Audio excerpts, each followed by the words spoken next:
Welcome everybody to the City of Farmers Branch City Council meeting for Tuesday, April 7th. Our first order of business will be our invocation and pledges. And at this time, I would like to invite up Carol Dorman from I-58 Ministry, who is going to give our invocation. Please pray with me.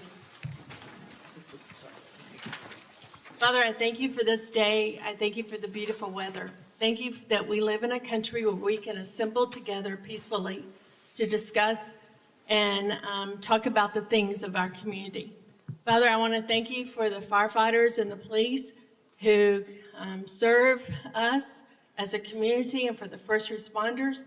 Lord, I ask that you protect them and keep them safe. Father, I pray for their families, that you will keep them safe as their loved ones serve and protect our community. Father, I lift up Mayor Lynn as he guides and directs our community, that you will give him the direction that he needs. For the city councilmen, Lord, I pray for them that they will represent their areas appropriately, Lord. And thank you for what you've done for us and how you have blessed us, that we live in a country that is free. In your most holy and precious name of Jesus Christ, my Lord and my Savior, I pray. Amen. Amen. You know what?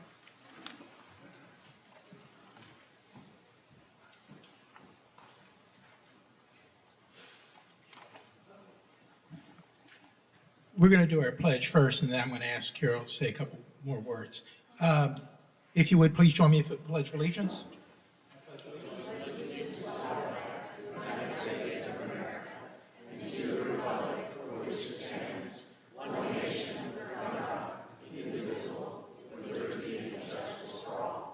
Now the Texas Pledge. Honor the Texas flag. I pledge allegiance to thee, Texas, one state, under God, one indivisible. And Carol, I want to thank you for coming today to lead us in our invocation. And I'd like you to tell everybody, just take a couple minutes to tell everybody exactly what you do. Okay, I am the Executive Director of I-58 Ministry. I-58 is based on Isaiah 58, where God tells us that we're supposed to take care of those who are hungry, those who need clothes, those who need shelter, and to take care of our families. But it also tells us to make the community livable again. I-58 Ministry is a food distribution for families in need. The food comes from the North Texas Food Bank and other retail partners like the Neighborhood Walmart on Josie Lane, Tom Thumb, Aldi's, Albertsons, and Trader Joe's. We've been serving Farmers Branch and the surrounding areas for 11 years. This Saturday, April the 11th, we will be serving 430 families, 1,976 individuals. And we will be serving over 40,000 pounds of food. So I apologize. If you have been stuck in traffic at Webb's Chapel in Valley View on the first part of the month, I'm your reason. But I ask that you please be patient, because we are serving food to families in need from our community as well as the surrounding areas. Mayor Lynn has been serving with us for the past several months. So council members, I ask that you come this Saturday, April the 11th. The action starts around 9:30. We will pack boxes of canned goods, fresh produce, as well as bread, pastries, and frozen meat. This month, each family will get a dozen eggs. So we are serving the families, and the families start doing a drive-through around 12 o'clock.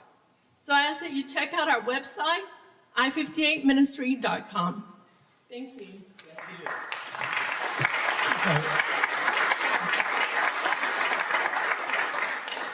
As Carol said, I've been involved with this for a number of months now.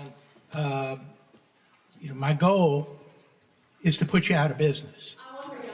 Yes, that should be our goal, to put Carol out of business, to put MetroCrest out of business, and have everybody with jobs and food on their table. But unfortunately, it's not like that. And so your ministry and what MetroCrest Services does is so needed. And I applaud you for the job that you do. I was one of those, before I ever knew what you did, cussing that line of cars, and finally figured out one day what was going on. And when I went over to see for myself, it was really amazing. A lot of companies send employees over there who are interested in helping out their communities. So if you have a company and are interested in giving back, please see Carol. So thank you.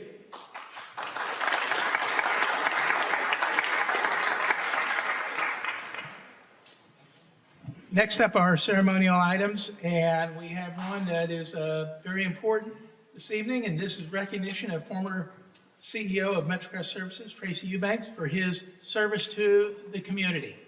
Tracy, come on. Elizabeth?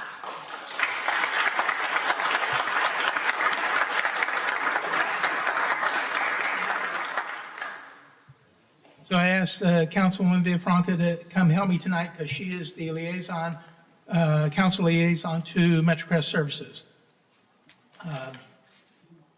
You know, after 13 years of service, Tracy is retiring from MetroCrest Services, a nonprofit that provides a wide range of services to help families, individuals, and seniors stabilize their lives for a brighter future.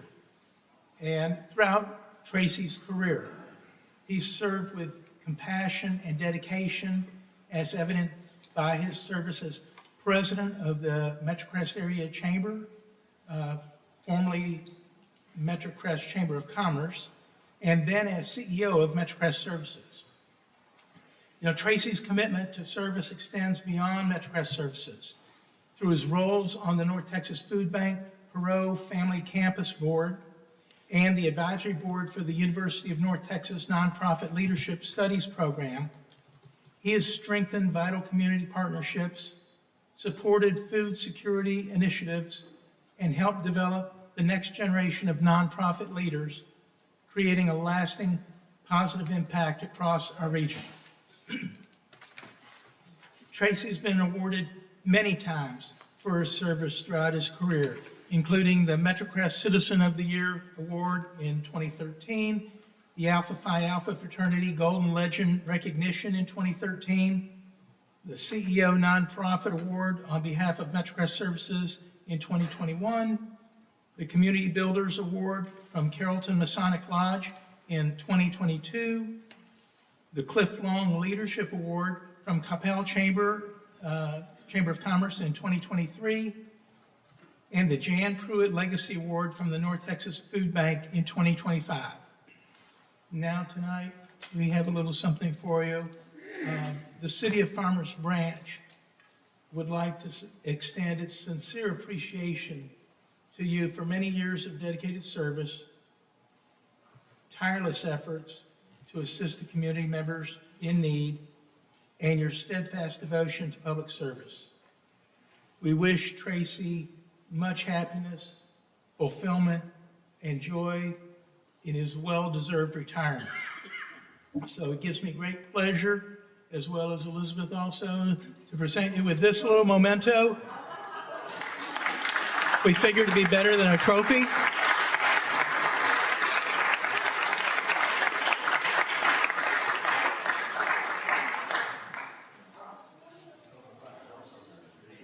And we're so fortunate to have had you serve our community, and I'd like to invite you to say a few words.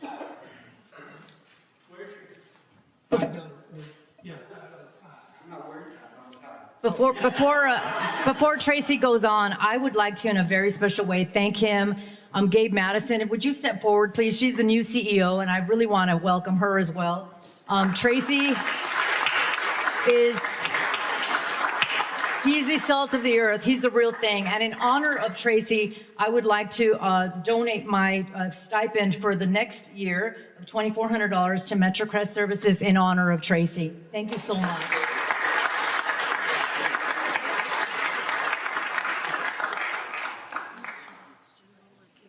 thank you all very much. I should know how to use a microphone after all these years. Thank you, Mayor. Thank you, council members. Thank you, Mr. Williamson. So my wife and I, we moved to Granbury to kind of get away for a bit. We've been in this market forever, and I told someone earlier, I didn't want my past to dictate my future. So I wanted some new experiences. My wife did not come with me tonight. However, she's going to regret. She's going to get home and I watch this. It'll be a big trouble. A lot of folks came tonight. I wasn't sure who would come specifically for this event, so we have a number of advisory council members, board members, volunteers, donors. Thank you for being here. Staff members, and since I no longer work there, these staff members came without being told they had to come. Thank you, staff, for being here. And thank you, the City of Farmers Branch. MetroCrest Services has been around for 55 years this year, and we've had a 55-year relationship, partnership with the City of Farmers Branch. It's been very meaningful. And as Mayor Lynn said, while it'd be nice if we don't have 55 more years doing the same stuff, because we want to combat hunger, combat poverty, help people find amazing jobs, we're glad we're part of the journey with you. I do want to call out the Farmers Branch staff. A lot of folks don't see the work staff does as it relates to nonprofits in the area. We work with police and fire. I say we, still going to be we. Police, fire, code enforcement, water department, etc. We couldn't do what we do without your expertise and your partnership and your coordination. So it's been the best job of my life, the last 13 years of MetroCrest Services, the hardest job, most fulfilling job, and I'm glad to have gone on this journey with many of you, and I look forward to maybe being a volunteer for MetroCrest one day. Gabe's willing to love that. And Gabe is a superstar. She's going to take MetroCrest to another whole level. So thank you all very much for being here. Thank you.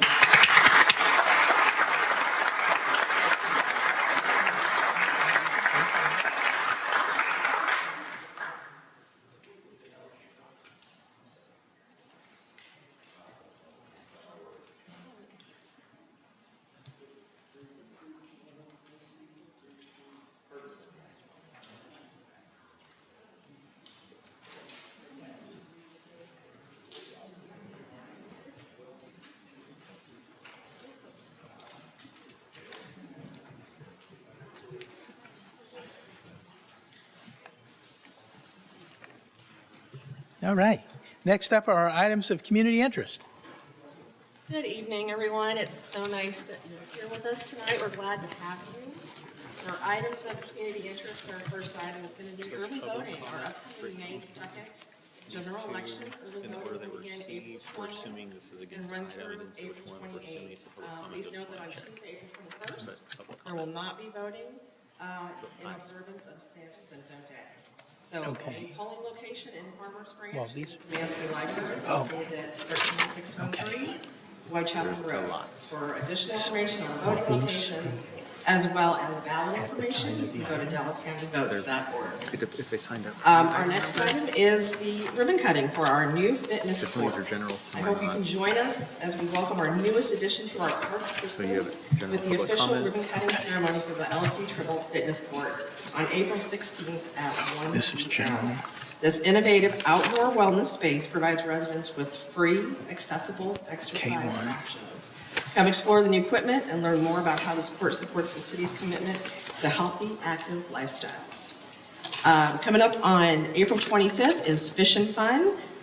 Bring friends and family are invited to attend the Desifield Waterworth Park, right behind us here at City Hall, on April 25th for our Fish and Fun event from 8 a.m. to 11 a.m. on the banks of Rawhide Creek. This event is free, and it provides a great opportunity for young anglers 16 and under to experience fishing and the great outdoors. There will be free bait and fishing rods will be available to borrow for those who do not have their own gear. And as always, you can sign up for our city e-news at farmersbranchtx.net or scanning the QR code. Thank you.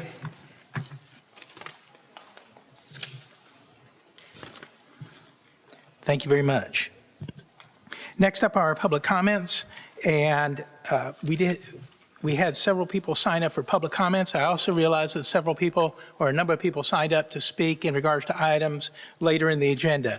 We will be calling you all at that time. But let me remind everybody that there's a 3-minute time limit for each citizen to speak. The city will not tolerate unruly behavior, intimidation, disparaging or inflammatory remarks, or other attacks or insults not relevant to policy issues or other official business within the city's jurisdiction or authority. So first up is Rinkesh Desai. Please, and when you come up, everybody, please state your name and address. Hello, my name is Rinkesh Desai. I live at 1753 Hanover Court, Farmers Ranch, 75234. Good evening, Mayor. Good evening, Council. My name. I'm here today to talk about something that should not be complicated, but too often it is. That's transparency. Transparency is not a buzzword. It's not a campaign line. It's not a foundation, but actually a foundation of trust between residents and their city. I was not happy with the last city council meeting where Mayor Lynn dismissed some of the concerns that our residents have. Right now, too many residents feel like they have to dig for answers. They shouldn't. They should be able to clearly see why decisions are being made, what outcomes those decisions are producing. If we expect our residents to trust their government, then we should be willing to show our work. It also means being clear about decisions before they happen, not just after. Residents should not be surprised by major votes, especially when it comes to making dismiss ethics violation discussions. This is not about criticism. This is about building a stronger city. Because when residents trust their government, engagement goes up. When engagement goes up, decisions get better. And when decisions get better, Farmers Branch moves forward together. We have the opportunity to lead, to set a standard where transparency is not optional but expected. Let's make it easier for every resident to understand their city, to trust their city, and to be a part of shaping it for the future. Thank you. Next up is Rick Johnson.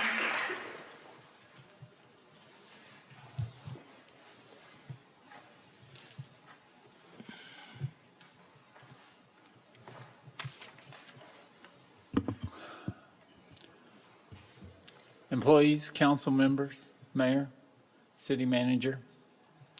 You know, this whole election thing has gotten completely out of hand. And some of you should be ashamed of yourselves. You have badgered people until they'll put signs in your yard. You have literally talked garbage about other candidates. You don't stay in your lanes. You don't go in your districts. You do everything you want to do. It's time we move this stuff to every 2 years. It can still be on the same date, off years. So we don't have elections. People are sick and tired of it. And they're tired of the behavior and how people act. They're tired of people acting like they're Republicans, but then, I don't know, they're hanging out with Democrats. Vice versa, in the way of that they're asking for each other's vote, they're separating them, and they're thinking they're pulling a fast one. There are people who, the last time they went and got elected, they said they were going to listen to the people. They didn't listen to the people. Now they're just going to blatantly tell you, we're going to do whatever we want to do because you're electing us. We don't want that. You need to study your candidates. You need to look at them. Tell me who you're with, and I'll tell you who you are. You know, this has gone to the point of, this isn't Farmers Branch. This isn't what we stand for. We don't want a ton of apartments. We don't want any more apartments. We don't want all the garbage that goes with this. When you're a ceremonial mayor, you take care of the ceremonial stuff. When you're somebody who's acting out of your lane, you turn around and you try to run the whole city. You take stuff away from the city itself. And you cause chaos and problem, and shame on you. Have a good night. Next up is John. That was Rick Johnson on Harley Drive. Okay. Next up is John Butler.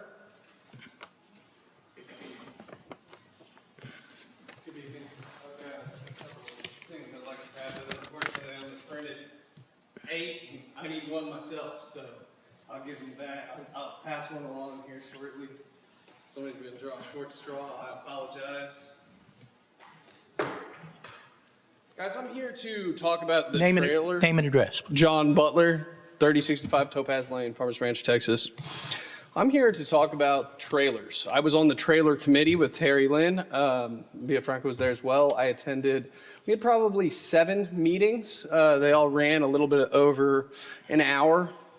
And I thought we made some pretty good progress. That said, I was not able to make the meeting the other day. And I heard of a slightly different narrative. I heard that everybody was on the same page in terms of trailers. The community, those involved, had come to a consensus, and it moved on to a study session, which I was not able to make as I work. If you'll grab the binder in front of you, the very first page, I've got some email exchanges that went on out. There's one in front of everybody if you'd like to look at it. If not, that's acceptable. But I've got I got copies of emails here. And if they could be entered into the record, that would be spectacular. But in short, what we did was we put a whole lot of work into these meetings.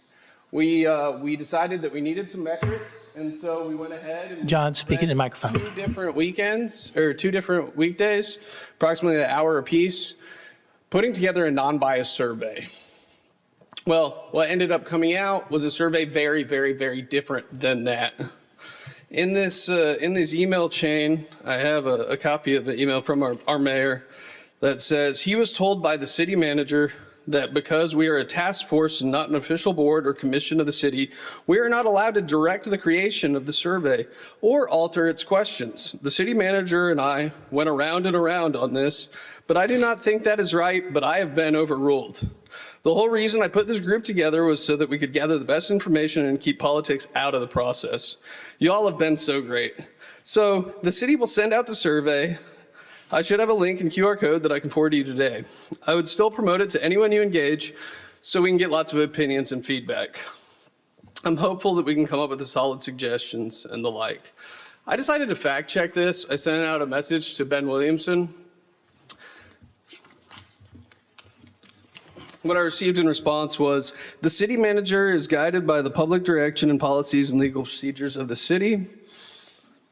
Any feedback from the task force to be considered would have to come through the mayor or citizen comments on the topic.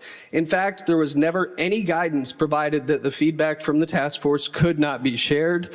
It would only need to follow a specific pathway to reach the council. Thank you. Thank you. Thank you. Just for everyone to note, any handouts will be gathered, collected, and shared with the council electronically later, so that way there's a public record of them. Thank you. Okay.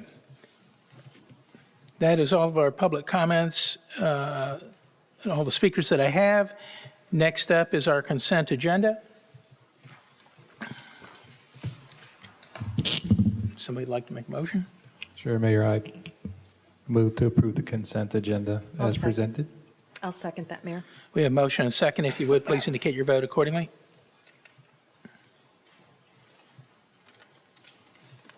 Motion passes. Thank you. Next up is public hearing. Item K1, conduct public hearing and consider adopting ordinance number 3987, granting a specific use permit for a gasoline service station and convenience store on approximately 1.48 acres located at 13601 Midway Road within Plan Development number 64, and take appropriate action. Good evening, Mayor. Good evening, Councilwoman, Councilman.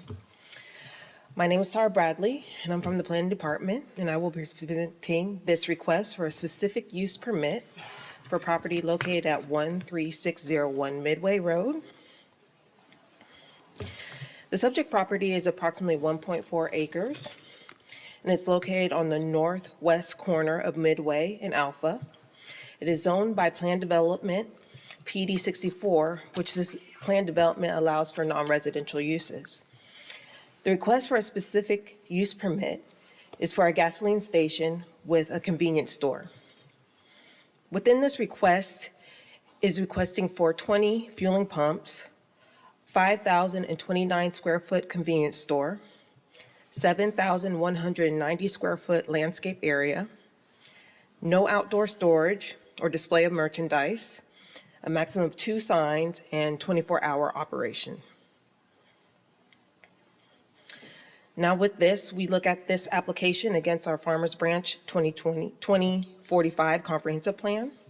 And in this area, it is designated as residential high density, which allows for townhomes or apartments. However, this proposal is not consistent with the comprehensive plan. With this, we do send out notifications within the 200-foot buffer radius. We do notice in the public Dallas News and post a sign on the site. We did send out 13 letters mailed to surrounding owners, and 5 letters received in support and 7 in opposition letters received. With that, we received feedback within the protests, which exceeded approximately 20% of the 200-foot buffer of the property owners within that area. And so with that, that's requiring a supermajority vote, which it would be the majority of the city council would need to vote in favor of this project for it to pass. At the P&Z meeting, there was 8 speakers that spoke in opposition. And at that meeting, Planning and Zoning voted on a motion to recommend approval, which landed as 3 in favor and 3 in opposition.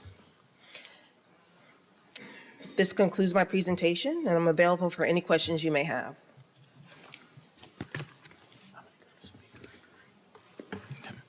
I do have a number of people that have signed up to speak, so before we go to council discussion, I'm going to call these folks up.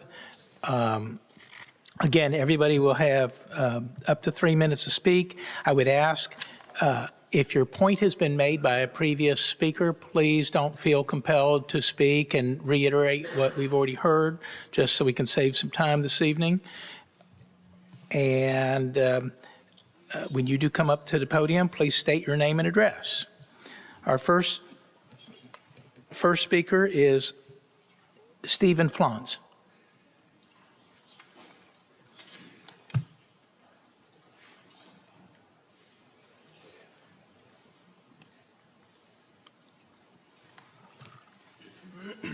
Good evening, Mayor, council members. My name is Steve Flens. I represent MW3 BP Associates LLC at 13605 Midway Road. We are directly north of the proposed development. We were here last year speaking in opposition when it did get denied at City Council last year, and I was at both meetings when it went for a tie at P&Z. I'm not going to go through the entire packet, but I believe you all should have a lot of the pictures in the letter, our formal opposition letter. In that, I do want to reiterate that the parcel is only 1.47 acres, which is half an acre smaller than any of those other QTs in the surrounding area, except for one that Mr. Cothram mentioned earlier. It's not speculative. It is a predictable site constraint problem. Even if QT is good at traffic, the land itself is the limiting factor. I know it's talked about no trucks, no delivery trucks. Who will police the landscaping trucks, the box trucks, the trash trucks? There's plenty of pictures here of other QTs that show these trucks where they take up 3, 4, 5 parking spaces. This site is far too small. Another one of our issues is how will traffic make a left turn or go northbound onto Midway Road? There is no direct access to a public street. I drove by Parish Episcopal today at 3:45, and I don't know how traffic will go through that area. This request is not consistent with long-term planning. It'll be shiny and new at first, but what happens in 15 years when it becomes obsolete by QT standards? It will be difficult to reverse due to land use constraints, and then the city will be stuck with a gas station on that corner. I'm not sure if it has ever been looked into being redeveloped into another multi-tenant building. I know Lubby's was mentioned. This site is just far too small. It does conflict with private restrictions governing the property, including the storage of hazardous materials, which this one will have 15,000 gallons of gasoline. It is not first-class retail shopping center. The current tenant there provides a great service to the community. And I know that one of the material changes, I know Mr. Cothran believed that he could get the apartments on board and vote favor, and it turns out that they are not in favor after learning what this site will entail. City Council rightfully denied this request last year, and I'm hoping that you will do the same this evening. Thank you. Next up is David Silver.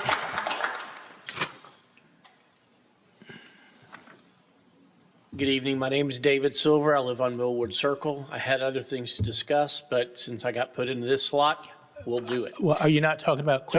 It's okay. I said that I wanted to talk about QT among others, but I'll hold off on the others. That's not a big deal. My position, is there any way to get the map put back up of the site? If not, that's okay. My concern, as the gentleman just spoke of, perfect, is the access and the egress mainly. All I wanted to say about this is I don't want to see pickup trucks pulling lawn trailers. I don't want to see box trailers going in there, because what will happen is anyone traveling south on Midway Road is going to get stuck behind a vehicle trying to get in there, but they can't because there's other large vehicles already in there. And as the gentleman just said, how are you going to get that policed? This, to me, is a traffic hazard waiting to happen. And I have watched personally Midway Road grow from a 2-lane street to what it is today. And I remember driving from my home as a child to Beltline Road, and it felt like driving to Oklahoma. That's what we're going to get again if we don't solve for the traffic problem. Other people are going to talk about a lot of other things tonight, and I don't have a problem with that. But my issue is the traffic. Thank you very much, and continue to do a good job and always strive to be better. Next up is Barbara Courier.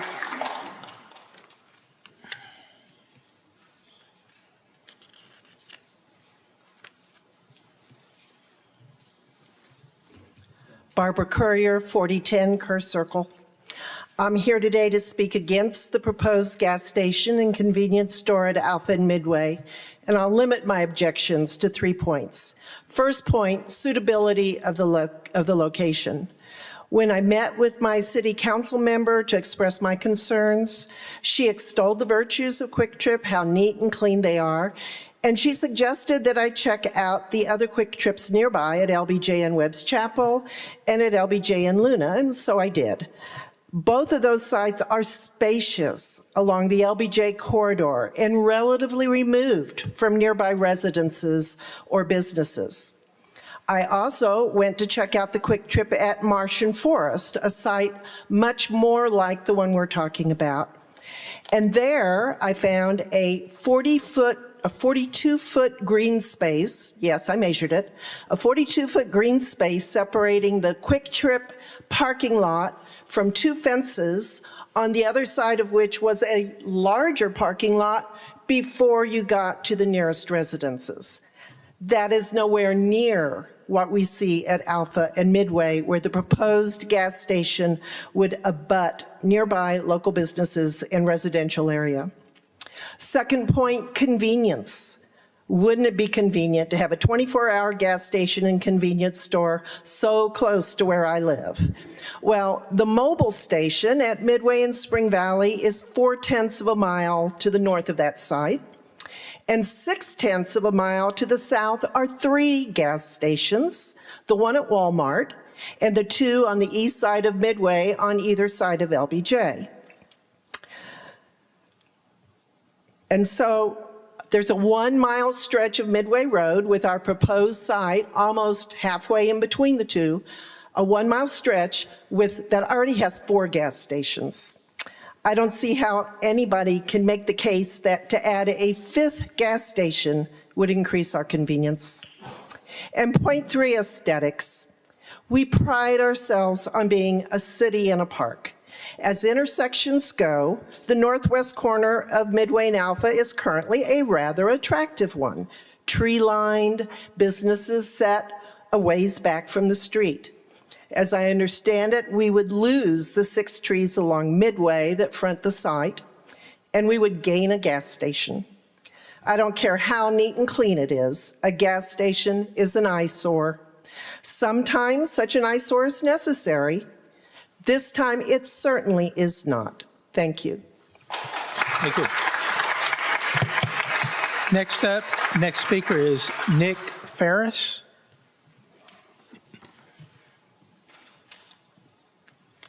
So I am the owner of this site, and I think my name is Nick Ferris. Thank you, Mayor.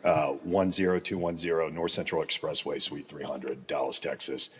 So I'm the owner of the site, and I think this is a huge opportunity for Farmers Branch. But let me just set the table first. I just want everyone to understand I am selling this site to Quick Trip. Okay, so Quick Trip is one of the largest privately owned corporations in this country in terms of revenue. Who would you rather have owning and maintaining this site? Quick Trip, who's going to spend millions and millions of dollars developing it, or me? Because when my tenant leaves, who's the bank, I'm going to backfill that with whomever I can. And I can tell you, it's not going to be as nice as Quick Trip. Furthermore, I think the city of Farmers Branch has done a fantastic job on that corridor with Class A apartment development.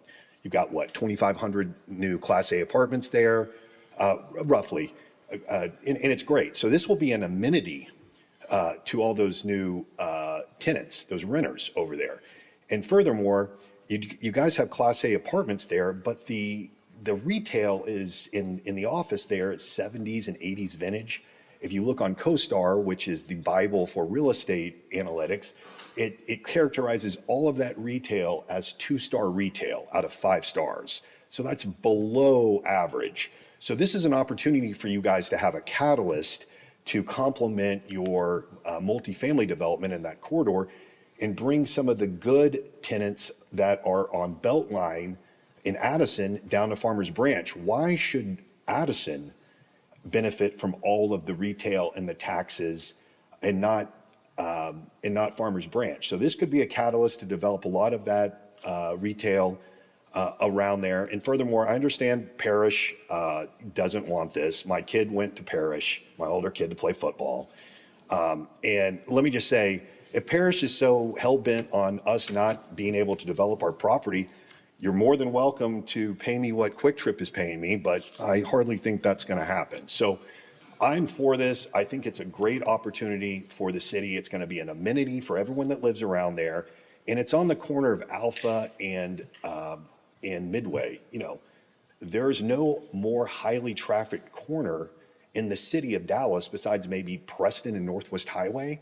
So it's not like we're on a residential street that this is going to infringe upon. This is on one of the most highly trafficked corridors in the city. And again, I think it is a real opportunity for you guys to build on the Class A apartment development there, and maybe this could be a catalyst to redevelop some of that 70s and 80s vintage property. Thank you very much. Thank you. Next up is,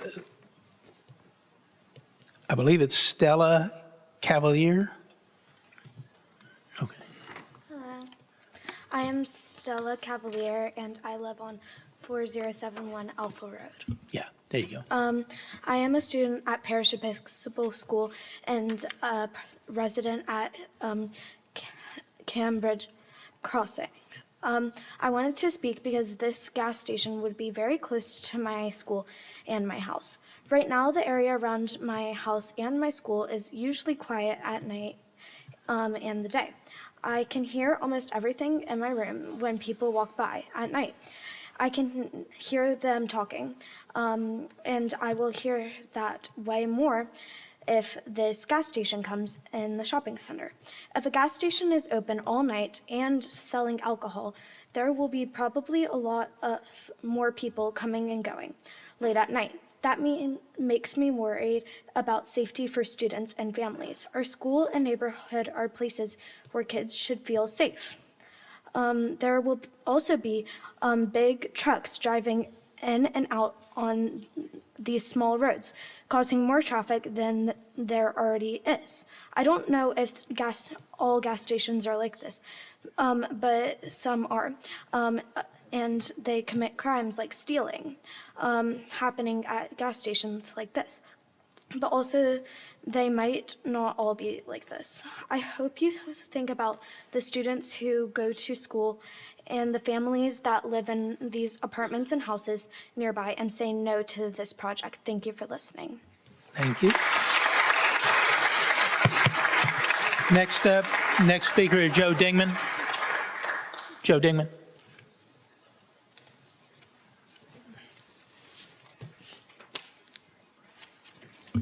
Thank you, Mayor. You caught me sleeping. Sorry. Wake up. I'm Joe Dingman. I live at 13223 Glad Acres Drive in Farmers Branch. Thank you for allowing me to speak. You all have a letter in the packet that I wrote to the Plan Commission some time ago. It reflects most of my points. I will not repeat them in interest of all of our times. I will say I'm a little bit disappointed in the decision of the city to allow the Quick Trip representatives 45 minutes to pitch their plan in the study session without giving equal time to the people like me who oppose this. I think that was just unfair and unprecedented. I will also say that I've been in commercial real estate for 40 plus years. I started when I was in high school. I do know a little bit about commercial real estate. A gasoline station is a gasoline station. It's not a palace. It's not an amenity. It provides a convenience. There's plenty of them. We don't need one at that intersection. In closing, I will say I also am disappointed that the attitude of Quick Trip is that anyone who doesn't understand why we should have this gasoline station somehow is uneducated or ignorant. Thank you very much for hearing me. Thank you. Next up is Christina Cavalier. Good evening. My name is Christina Cavalier, and I live at 4071 Alpha Road here in Farmers Branch. And I'm here this evening to share my strong opposition to the proposed zoning amendment request 26-ZA-01 and specific use permit request 25-SU-10 that would allow a quick trip at the northwest corner of Alpha Road and Midway Road. As a resident of Farmers Branch in that area, as well as a parent to 2 parish Episcopal students, I have great concerns and would like to ask you to please vote no for this tonight. My concerns are as follows. First, community character and quality of life. Our family has lived in Farmers Branch for almost 7 years, and we love it. As someone else cited, we love living in the city in a park. The area around the proposed zoning change is very walkable. Many of us walk constantly throughout the day, and having this gas station there would prevent that and ruin the aesthetic of our neighborhood. Additionally, I have concerns about traffic and safety. Many people have cited this, but I'd like to reiterate this in the fact that, as I mentioned, the walkability, but also the students at Parish, we have young drivers. Students often walk across Sigma over to the shopping center. Our own family does the same. And the addition of alcohol sales makes this even more of a grave concern to me and others in the community. Lack of necessity has been cited, but I'll emphasize that there are many gas stations already within a very close radius of this proposed gas station, including one next to the new apartment complex that was cited earlier.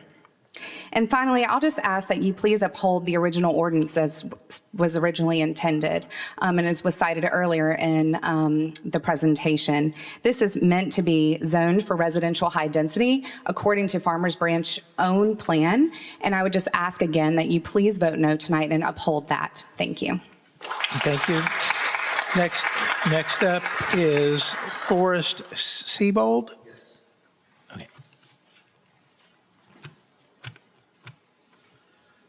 My name is Forrest Siebold, and I reside at 13653 Newcastle Drive in Farmers Branch. Thank you for allowing me to speak, and I I live in a resident of District 5, and I want to strongly oppose this rezoning. And a lot of my points have already been taken, but I've got two that I'd like to really reiterate.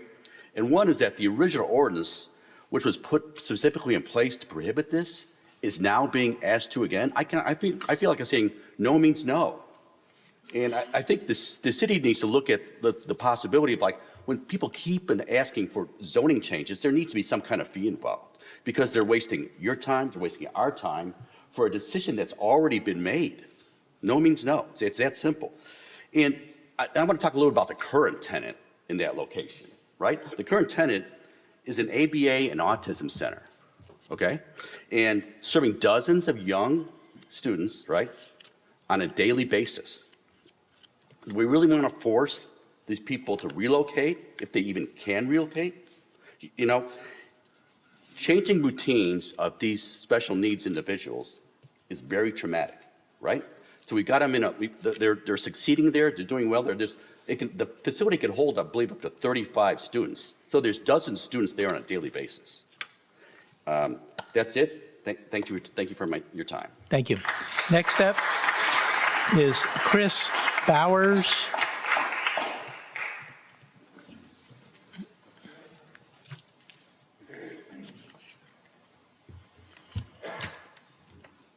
Hi, Mr. Mayor, Honorable Mayor and members of the City Council. My name is Chris Bowers. I am an attorney with the Suster Law Group, 1316 Village Creek Drive, Plano, Texas. And I'm here tonight representing the Parish Episcopal School. But what I'm about to say is not what I had prepared to say earlier today. And that is, at 4 o'clock today, this council held a study session on this zoning request. But it was no ordinary study session. Instead, you allowed Quick Trip's lobbyist to give you 45 minutes of reasons why you should grant this request. And I wasn't able to watch it all online because the broadcast cut out. And I don't know if that was my computer's fault or the broadcast's fault. But I will say this, I caught a few of the highlights where Quick Trip's consultant told you that the opponents were emotional and that they feared change, and that Quick Trip was similar to Central Market and HEB, and that they give many donations to worthy causes. But the opponents were not offered any time in this study session. And I can tell you that is not a level playing field. And it's fundamentally unfair for two reasons. First, they had 45 uninterrupted minutes to present their case. Each of the opponents are only getting 3 minutes. But second, and even more importantly, because you cannot cure what has happened here, we, the vast majority of this crowd, did not hear what was said in those 45 minutes. And so therefore, they don't have any ability to rebut what was said. And so any approval of this request, in my opinion, is not, we have not had a fair public hearing. It is likely a deprivation of due process. And in addition, you are required by state law to zone in accordance with a comprehensive plan. Your comprehensive plan tells you that this area should not have a gas station. And so for these reasons, I urge you to vote no to this application. Thank you. Next up is Dr. Matthew Rush.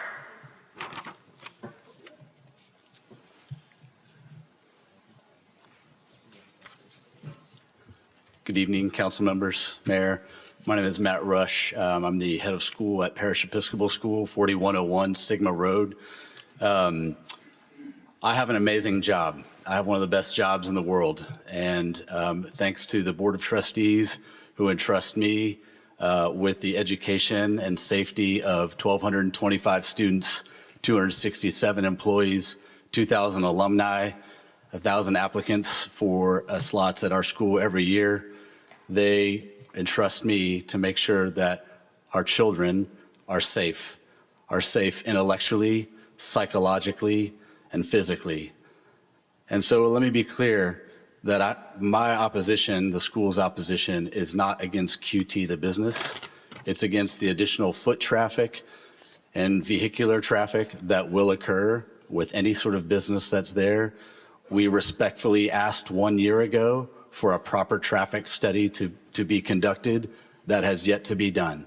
We try to be a great neighbor to all of the people in Farmers Branch. I told Mayor Lynn a month ago when he came to visit me that our job is to be a flagship educational venture in Farmers Branch. We try to live up to that. We have amazing students, student athletes, student artists that go on to great things. We want to continue to be able to do that. So safety is a #1 concern for me and for the school.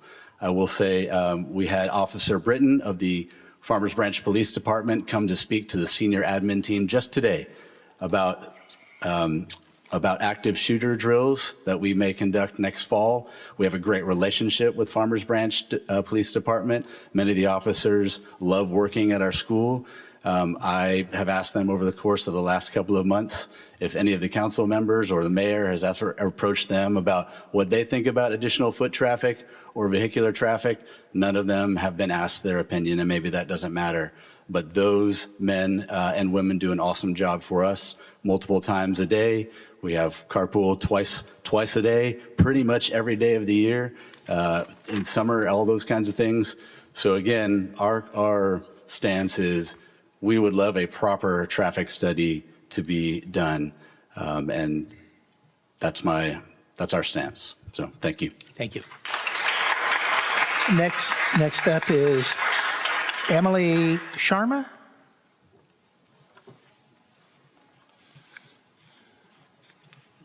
Good evening, council members, mayor. Thank you for having me and giving me the opportunity to speak.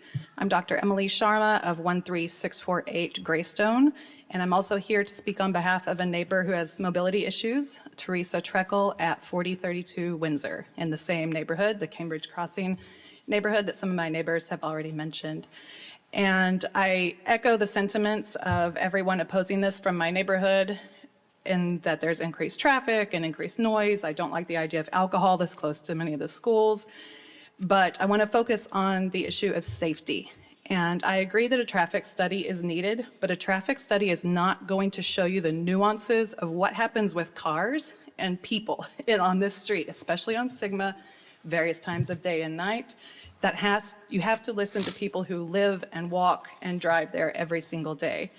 As a mother, an educator, I am looking at Parrish and seeing an accident waiting to happen if this goes through. I have had several close calls. I'm a very cautious driver, go very slowly. When you're coming around a curve, the curve where the entrance and exit is, it is a very blind corner, and trucks full of fuel are not going to be able to stop in time, since my car has barely been able to at times. With kids in the road, a mom with a stroller in the lane, there is no sidewalk there on that side. It is a really dangerous area. So I'm not opposed to Quick Trip as a company. I'm not opposed to them being in my neighborhood. Frankly, that might be nice for some reasons. But this exact spot is inappropriate, and it's an accident waiting to happen. So please just consider the specific nuances and listen to the people who are walking and driving on Sigma Road every day. Thank you.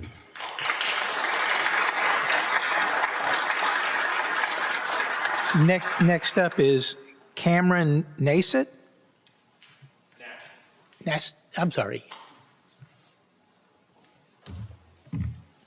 Hello, thank you for having me. My name is Cameron Nash. I live at 13629 Cobblestone Drive in the Cambridge Crossing neighborhood nearby. I'm also here in opposition of this new gas station, and I'd just like to second some of the points made by my neighbors and support them in the Cambridge Crossing area from a residential perspective. From a commercial perspective, I'm a property owner of roughly 200,000 square feet of industrial property in the immediately surrounding area, namely Simonton and Midway and the Alpha and Welsh area. I think that many of the tenants and occupants in these properties thoroughly enjoy the area because of its safety, cleanliness, ease of access, and lack of panhandling. And operating a business in Farmers Branch, I do fear that this new gas station would change the perspective of existing and potential tenants that are considering running a business or currently running a business in the area. So I'd ask you to reconsider this and reject the rezoning and the SUP. Thank you. Thank you.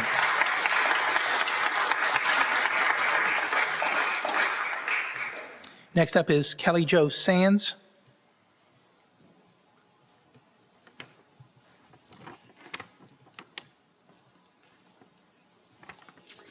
Hello, everyone. My name is Kelly Jo Sands, 7206 Azalea Lane, 75230.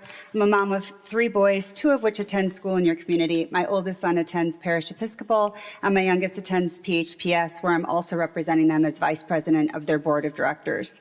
I am here for the 4th time to once again strongly oppose the multiple exceptions that this development requires. Again, like my other speakers, I'm not here to oppose QT directly. This specific location is an absolute problem.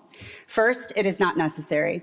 Within less than a half a mile to the south, there are already 3 gas stations with more than 50 bays serving this corridor, and that is just one direction. There are more in the other 3. Residents and commuters already have ample access to fuel and convenience stores. Adding another does not fill a community need. It simply duplicates something that already exists in mass abundance. And despite QT's description of the footprint, 20 bays is a very large footprint. For comparison, it's the same size as Walmart's, as well as the one across the street from Southwest Airlines. Second, it is not additive to the community. This development does not bring a service that improves the quality of life for residents. All it will add is traffic. Many of us already experience congestion at this very intersection, and I personally sent through 2 left turn cycles during my morning commute. A high-volume convenience store and gas station is literally designed for constant vehicle turnover. Cars exiting and entering delivery trucks, fuel tankers, it will only intensify this congestion. There's also a median on Alpha, so I'm perplexed how anyone could even turn around unless they do so in either a fire lane or the private road, which is Sigma, another busy intersection for our student drivers. In contrast, the current tenant, who may not be there forever, since they are, I think, a leasing tenant, is Learn, Play, and Grow, but is this type of business that is the type of establishment that this community needs. It supports family and complements nearby schools. And finally, this project is certainly not appropriate for the location. It is zoned for high density under the city's own comprehensive plan and requires multiple exceptions, including special use permits to sell alcohol and operate 24 hours a day, 7 days a week near a school. So near a school that even within the pictures shown on this very screen, a picture simply cannot be taken without clearly illustrating a child's field within proximity. And the football games that they park at is directly across the street, definitely within a 200-foot zone. Finally, this proposal was voted down once before. Honestly, I am perplexed as to how it is even being entertained again.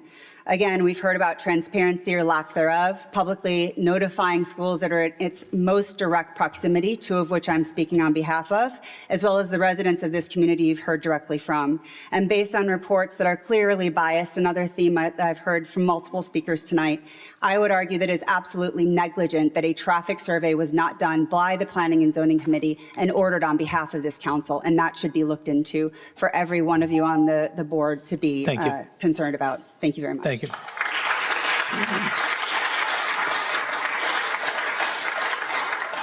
Next up is Michael Gallops.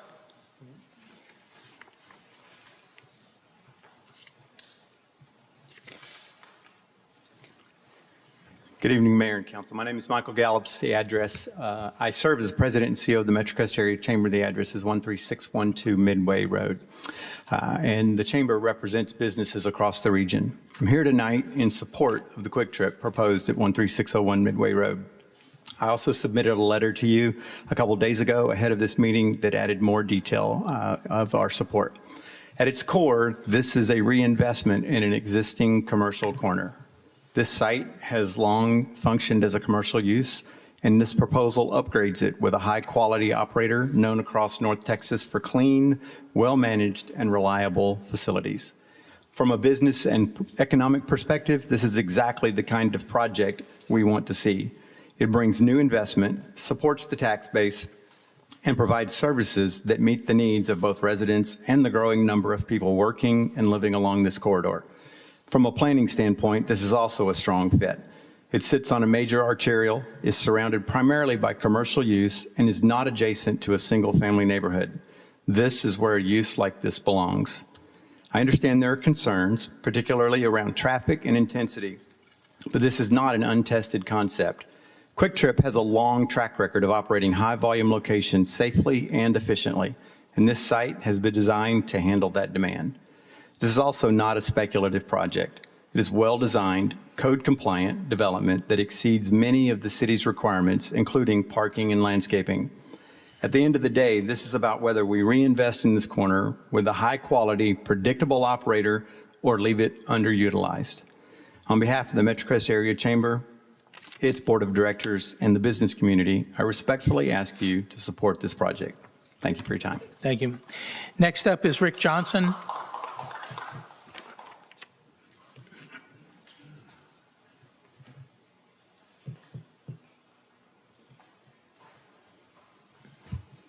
Good evening, Rick Johnson, Harley Drive, Farmers Branch, Texas. Some of the obvious things, there are many groups that own lots of different Quick Trips. You're not going to get the same. They don't stay new forever. The area doesn't stay new forever, ever. They forget to tell you that every night when you're in your beds around here and you're listening to all the racing going up and down the tollway and stuff, that Quick Trip out at Luna's a staging area for this. It garners bad things at different times. What is exactly the tax amount you're going to get? You can't get tax off everything that they sell. It's going to be nothing. If it's $10,000 that goes to the city, I'd be surprised. It's going to cost us more than that with services we're going to have to provide with police and everything else. As I said, everything that comes up here should have a traffic study, because you guys just kind of gloss over one. Oh, we got construction. Now look at the corner where you put the apartments up by Saltgrass. In the mornings and at night, you can't even get around there. It's clogged because of those apartments and the way it is. The other thing is, with Quick Trip, in the morning, everybody's coming from Carrollton into Dallas and everything else. They don't have time to stop at that store. It's going to be a disaster. It's not big enough. It's not right, and it doesn't need to be there.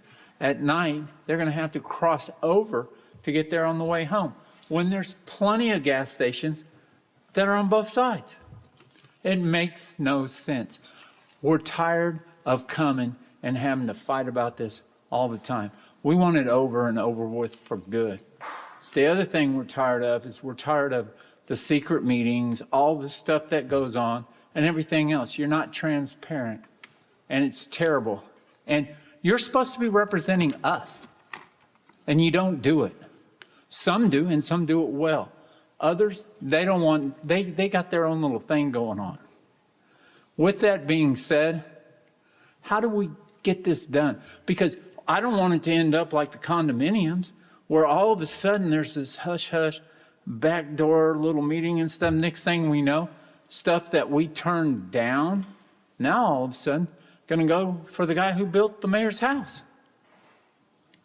I mean, is that transparency? Does that look right?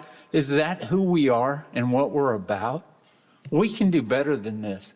And this is not what we need. You know why the bank didn't survive? Because there's too many banks around there. There's already too many gas stations around there. Something's going to give. And with all that traffic coming, Thank you. with Addison stuff, Thank you. forget about it.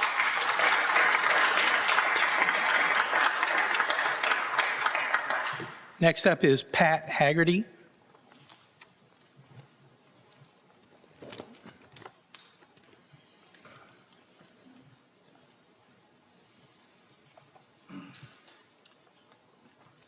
Good evening, Mayor and members of the council. I appreciate being able to, I'll try to stick to some things that weren't covered before. And I really sympathize. The building on the corner is a beautiful building. Oh, name and address, please. I'm sorry. 3768 Waterside Court, Addison.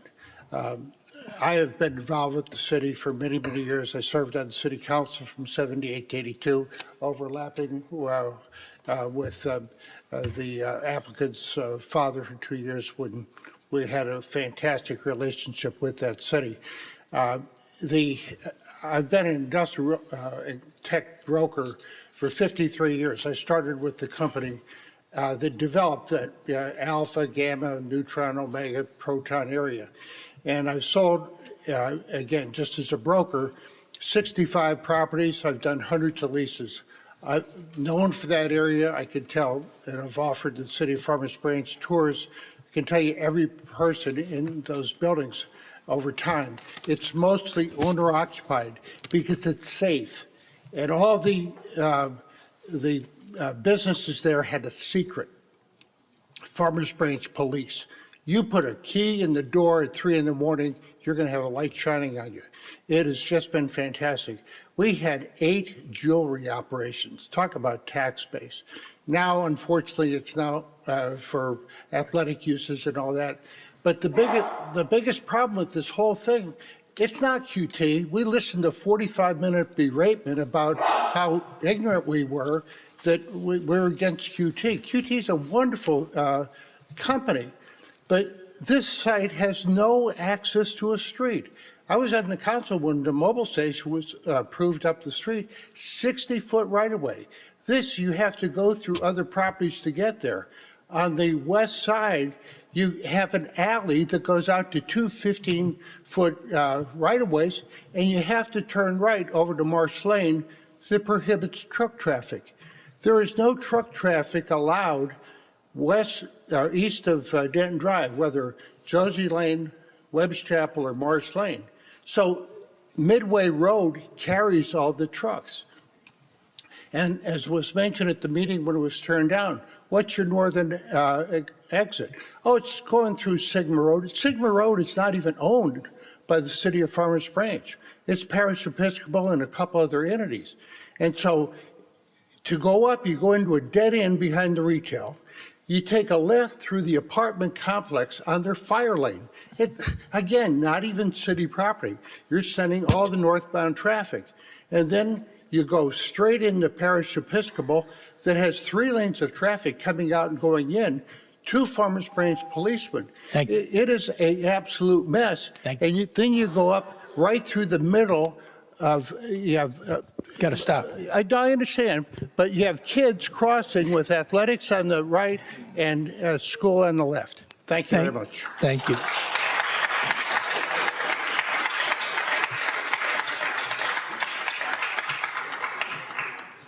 Okay, that's all the speakers that I have signed up to speak.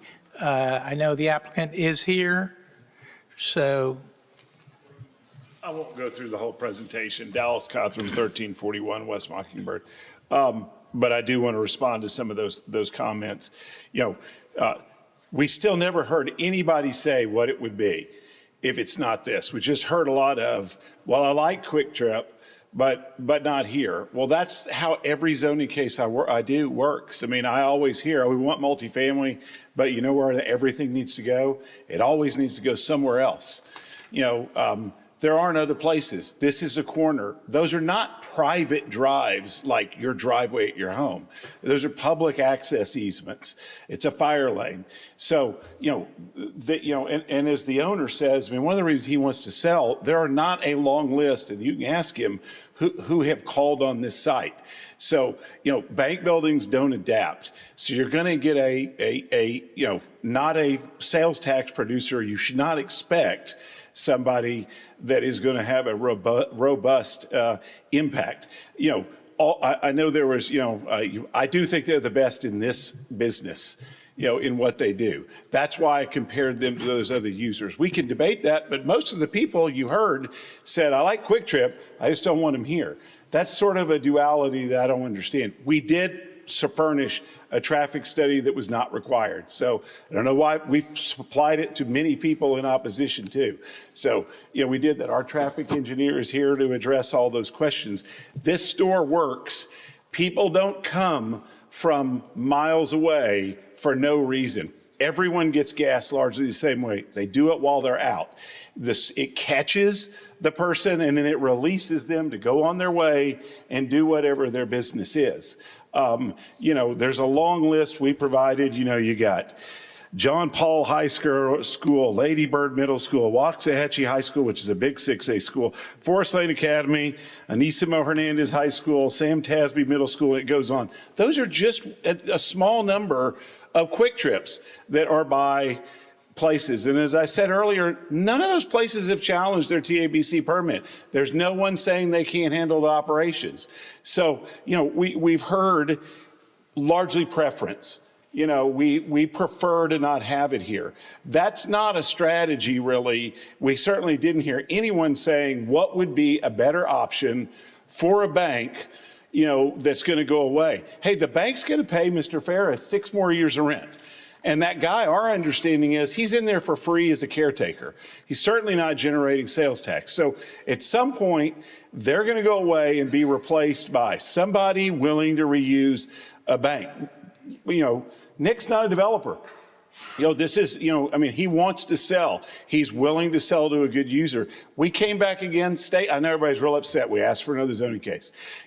We have a right under state law every year to ask. I'm not saying we would do that again, but we just thought this has merit because of the fact that. Quiet, please. This is the applicant. He has a right to make part of his presentation. So I hope that everybody gives him the respect of being able to hear him out. And then we're going to get to council questions. So, that tenant's going to go away at some point. We're not arguing, and I have no doubt they do good use. It's nice that the bank is letting them stay. But the point is that they're there as a caretaker. It's not really an ongoing endeavor. It's certainly not driving business. And that's like I posed in the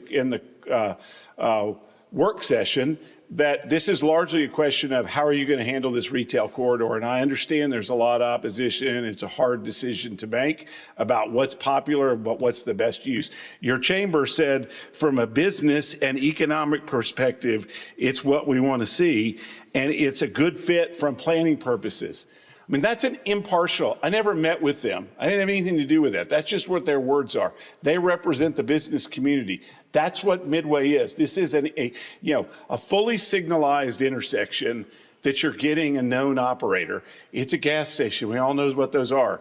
And it's by a school. I mean, like I brought up before, and I'll kind of end with this.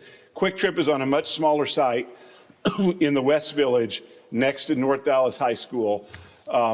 And there's been no complaints. I mean, that's a super dense area, and they're able to operate in those kind of urban environments. This is a suburban environment. So I'm happy to answer questions.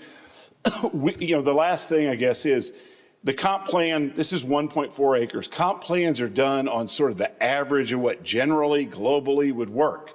Well, I don't know how you're going to get townhome. Nobody's going to buy a townhome on this corner.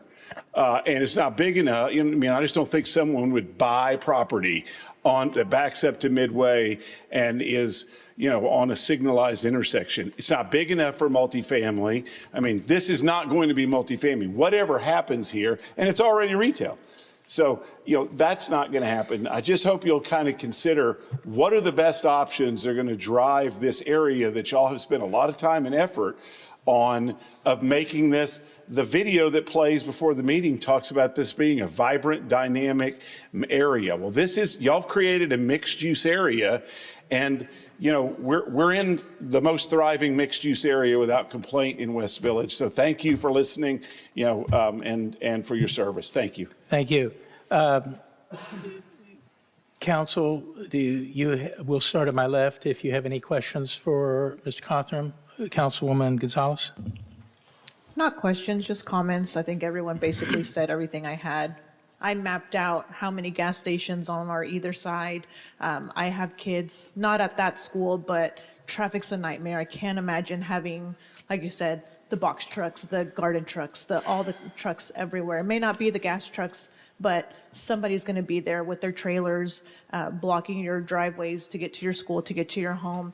It is a little neighborhood. Yes, it's in a little shopping center, but there's still a neighborhood there. And honestly, I would hate to have all that traffic flowing in the middle of the night. My kids are trying to sleep. We're trying to go to school the next day. We're trying to work the next day. It's just not it. It just doesn't fit there. That's all I got to say. Okay. Questions on this? I'm going to ask for questions of Mr. Cothran, then we'll come back to council comments. So, yeah. So, Mr. Cothran, can you clarify for everybody, is this a franchise? No, they own all their stores. Okay. I should have said just wanted that, to make yes. sure. And I No. was pretty sure on that, and I had actually already Googled it, so, but I wanted everybody else to hear that. Have there been any other substantial changes to the traffic in that area? I mean, over time, over what, like over a 50-year period, I'm sure I'm there's some. speaking of Sigma Road specifically. Did you guys include Sigma Road? on Yeah, your sure, it was in traffic? our chat. We did a traffic study. I mean, Okay, so can the person that is representing the school come forward? I have a question.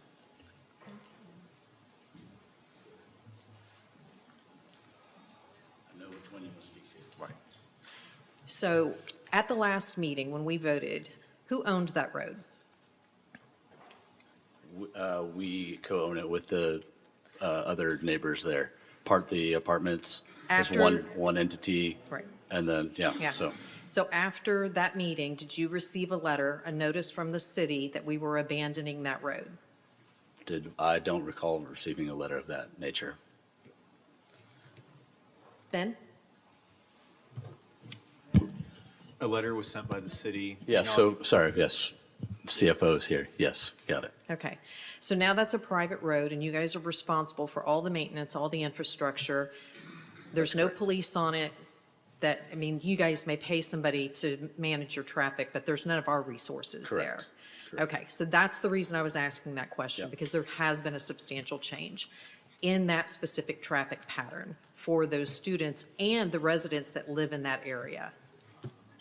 That's all I have. Thank you. Councilman Reed? we're also one of the owners though, or Mr. Ferris is. Yeah, I never received any notice of it, but I'm gonna have an issue with it. I just tell you right now. All right. Do you want to ask him the question? Pardon me. Hold on. Yeah, I didn't receive that letter. You know, we will have to look into that, but, you know, again, the previous time, we were happy to work with Parrish on that, and we were gonna give that to Parrish so they can maintain it, but then they obviously mobilized to stop the sale, so we changed our mind on that, and we made that, you know, we made the city aware of that back then. I'm gonna have to look in that legally, because, you know, if we're maintaining that road, I don't know, you know, if the city can abandon it sua sponte on their own and how that affects us. But yes, definitely, I would just say this. I'm a fan of Parrish. We're here, we're not here to ruin anyone's lives or to hurt the school. We do everything we can to help Parrish. But for my family and where we are right now, we think that this is the best option for us and for the city. And so, you know, we'll just leave it at that, but I'll have to look into that because we didn't receive notice of that and what the legal implications are of that. Thank you. Thank you. Councilman Reed? Yes, thank you. You had mentioned that the person who did the traffic study is here. Yes, sir. Could you give us some highlights on what the potential changes to traffic flow would be if the QT was put in place? Yes. My name is Kelly Parma. My name is Kelly Parma, Lee Engineering, 3030 LBJ Freeway, Dallas. So we had done the traffic study. Like people have said, the city did not require a traffic study. So QT, on their behalf, they authorized a traffic study to be performed. And so we had put a document together that summarizes the existing operations as it exists today, or when we did the study a year ago, and then what the impact will be once the QT comes in. So one of the things with a gas station convenience store like this is it's a convenience store. And so when you talk about increased traffic, studies nationally have shown that a convenience store generates most of the time, as Dallas had mentioned, it's mostly traffic that's already passing by. You're not going to a Quick Trip just to go to a Quick Trip. You're going by on the way to work. You're getting a coffee, grabbing breakfast. And so studies have shown that 75% of traffic generated by a convenience store, gas station, is traffic that's already passing by the site. And so for a store like that, it's convenience. So they're passing by the site. The other thing is because it is on the west side of the roadway, you're going to have a lot more traffic on the southbound direction than the northbound direction, just because it's ease of use, ease of access, the whole convenience thing. The other thing is for traffic that wants to go, I know there was some concern about northbound traffic to get to Midway. So what we found is that there's not a whole lot of traffic that is with the existing retail development that is there north of Quick Trip. There's not a lot of traffic that's making that northbound left turn to go north to continue on to Midway.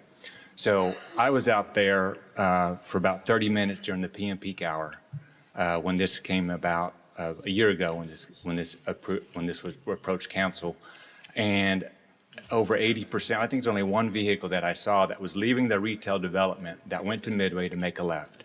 Everybody else I saw was leaving the retail that wanted to go north. They would take a left through the apartments, which is a shared access easement, to get to Sigma, to take a right to go to the Signal to go north at Midway. So the studies show that there was an issue at the median opening, but it's even under existing conditions because you've got a lot of traffic on Midway, which is ideal for the whole convenience thing. And so we had, in the traffic study, we had assumed, we had made a worst case scenario, assumed everybody would make that median opening, making that left turn, when in reality what they would do is make it as easy and convenient as possible, and they would do what the current retail people, visitors do, and they would cut through and use Sigma at a signalized intersection. Okay, so you're saying if they were coming out of that location, take a right onto Alpha, then a right onto Sigma, is that? No, they would, I'm sorry. so if you're at the retail complex, you go left, you go north within the retail complex. You could either take a right to hit Midway or you go left to hit Sigma. And so if you want to go north on Midway, you can either take a right and make a left turn at the median opening to continue north, or you could take a left on Sigma to take a right on Sigma to get to the Signal at Sigma and Midway.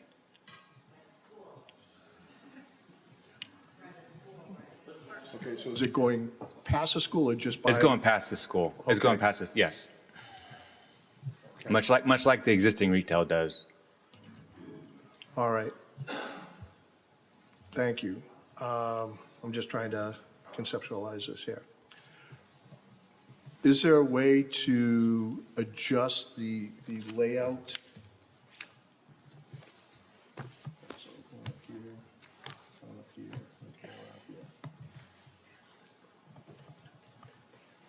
Right. Okay.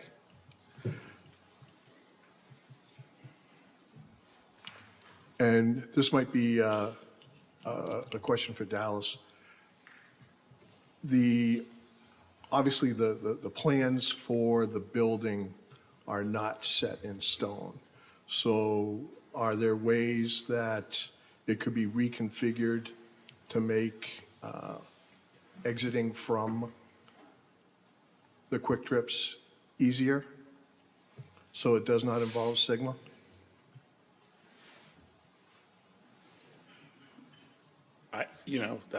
What do you think? I mean, there aren't that many. I mean, we're on the corner where we have two. We can get out on two sides. I mean, that's why we want the corner. So I mean, I don't know. I don't think moving the one by the shared drive. Yeah, the only option to adjust it to Sigma is you can't, unless you put a physical barrier, anything you're going to have people going to Sigma. Motorists drive the route that they find is the least resistant. And that's going to be true with any user there. I mean, I mean, this one, the current one, a future one. I mean, you know, Okay, I just wanted to throw that out there. I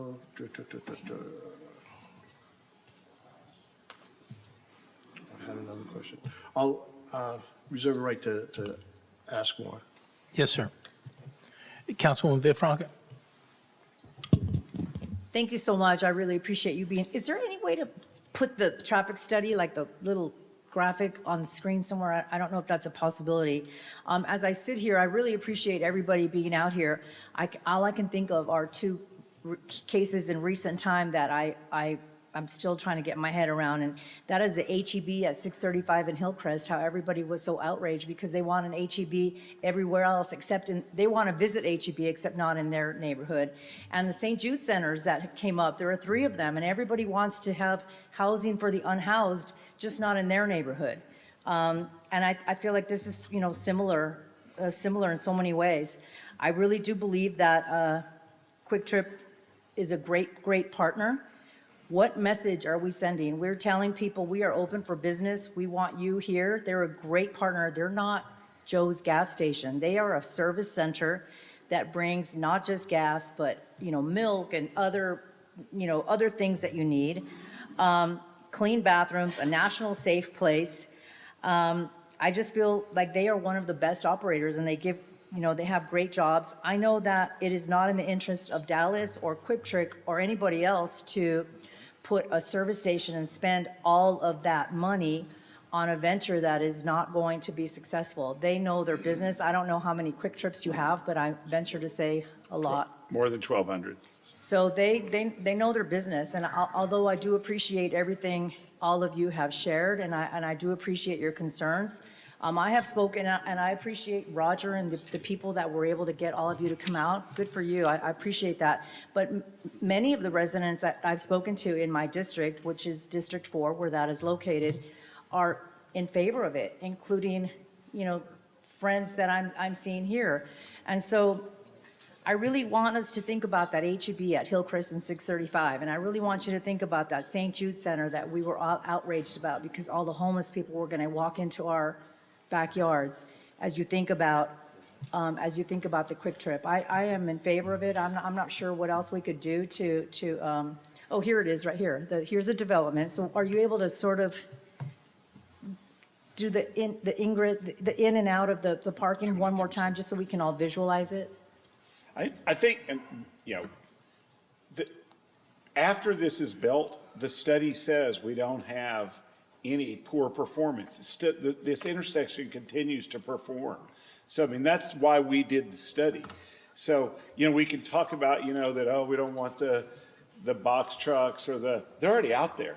I mean, so are those, you know, the landscape guys. But every time they're in the store, they're shopping here using sales tax here as opposed to in Dallas. So it's just, they're choosing to stop at Quick Trip. They're already out. I mean, they're not going to be, you know, I mean, you know, they're already on the street. They're not coming out of their way. They're just stopping here. It's just kind of catch and release. So, I mean, it'd be great if people made these special trips to go to Quick Trip, but that's not how people behave. Okay, so you're looking for ingress, egress with this one? Is there a planer or something I can use? Right there, look. Is there a Which button is it? I think it's, that one, the red one. See the red Do we one? have access to the mouse for the screen? The red's kind of hard. Hold on. There you go. All right, see if the mouse Oh, works. sorry. There you go. Oh, that's a lot better. Thank you. Okay. Okay, so this is a right in, right out. So obviously that's the best of any movements because you only have one movement in, one movement out. And then here you've got a right in, right out as well. What I was talking about is like people that want to go north. Obviously, you enter here.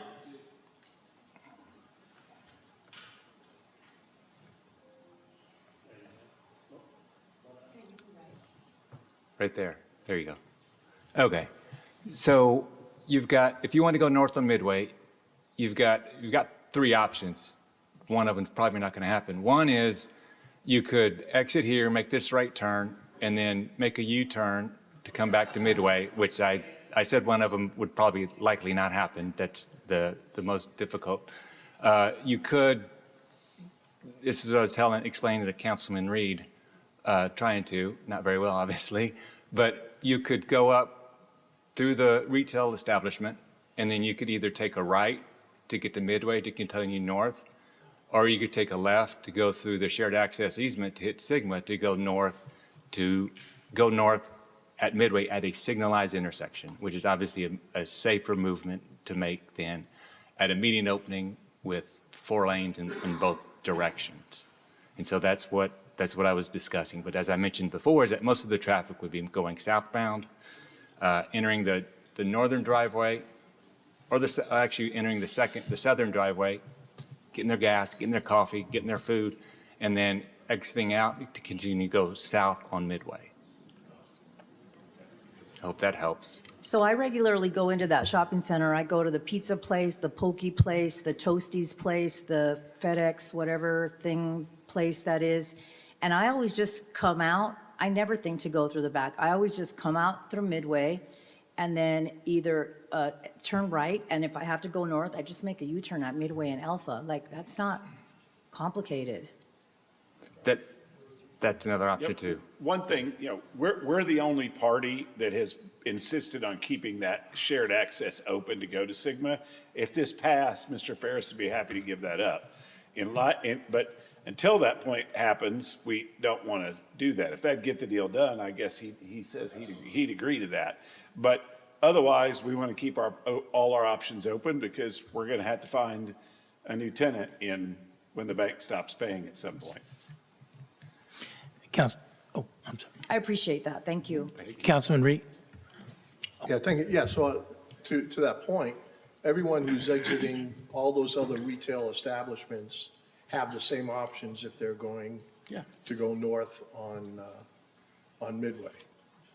So it's already being done. And somebody ostensibly that used to go to the bank could have did the same thing probably. I mean, you'd have to kind of know the area a little bit, but I mean, I've seen it done too when I was there, but it's probably someone that knows that's there. Or any new tenant that would be going into that building would be given. Yeah, they're going to learn the area, sure. Okay. Councilman Neal? Thank you, Mayor. Mayor, I know that you had asked Mr. Cawthorn to come speak for us at the study session. He spoke rather lengthy with lots of details, and I'm just wondering if you'd like to add any comments as to what you may have learned before I proceed with some of my comments here, because No, go ahead. This is your floor. Okay. So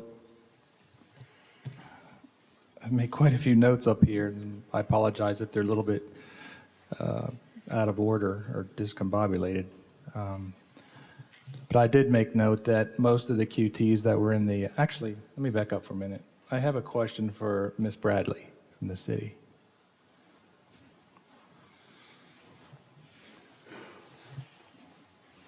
I just want to make sure I heard you correctly, and you said that there were 13 letters sent out to the property owners, 7 of which were in opposition and 5 were in favor? It will be 6 in favor, 7 in opposition. Okay, 6, okay. That's more than the 20%. Okay, that's all I had for you. Thank you very much. So some of my comments are that most of the photos in the document that we were given shows that the large majority of the QTs that are in our document have much larger acreage overall. That's the first sort of thought that I had. Secondly, I do think that this item is contrary to our comprehensive plan, and while I realize that our comprehensive plan serves as a guideline, it is in opposition to our comprehensive plan as heretofore mentioned. So another thing I'd like to mention here is that this is a zoning issue. this is not a business issue in the sense of business operations. I recognize that QT does have good business operations and is a good business person, but we're not here tonight to discuss how they operate, generally speaking. This is more a zoning issue, not business operations. So I just want to make sure that everyone's understanding of that. Second thing, not second, but just another thing I'd like to mention that, we're not Dallas, and we are not Frisco or McKinney. We do have something here of quality of life that our residents enjoy here. And by the substantial outspoken comments tonight from many of the residents, they kind of like it the way it is. And yes, I understand change is difficult for many, but I heard we are a city in the park, and to some degree, we'd like to maybe remain that way.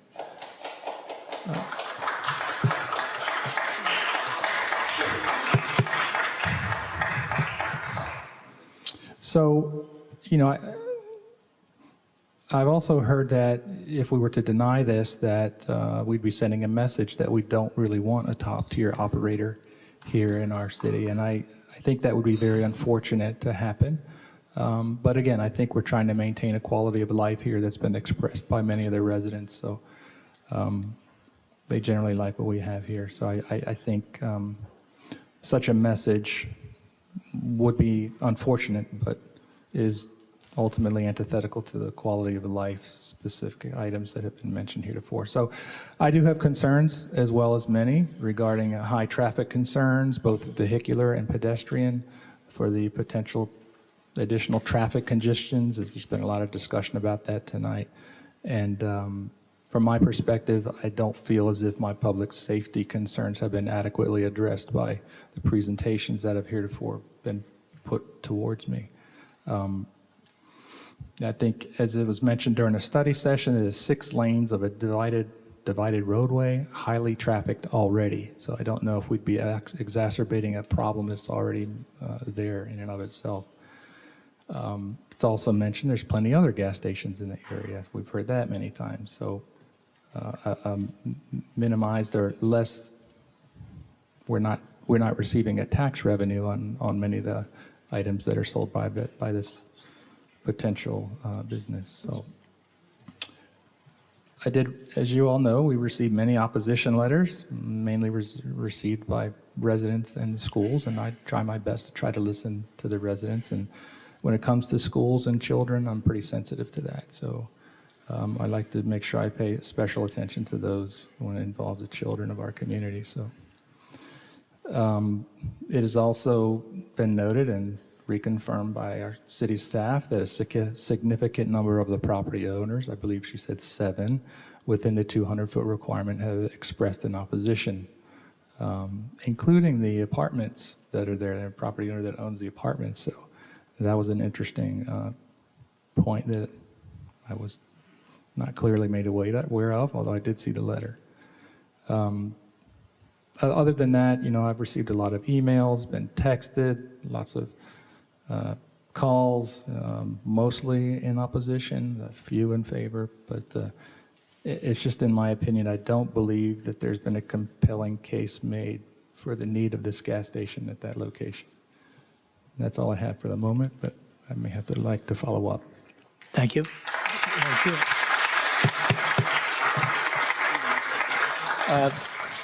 Want to move to close the public hearing? I had a question. No, I have additional questions. Okay, additional questions. Hold on. Okay.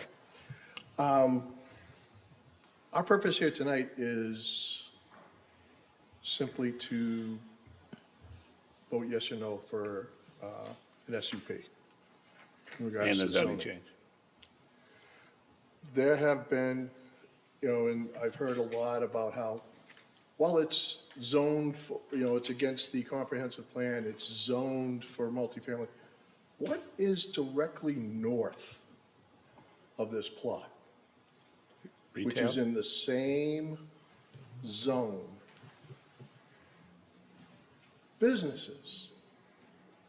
There are at least 3 SUPs for the businesses directly north of this property. It's a strip mall. It's a variety of businesses, variety of retail businesses. At one point, there were 3 SUPs for alcohol sales there. So this is not a new concept. This is not, we're throwing the comprehensive plan out the window. We've already done SUPs for this particular area.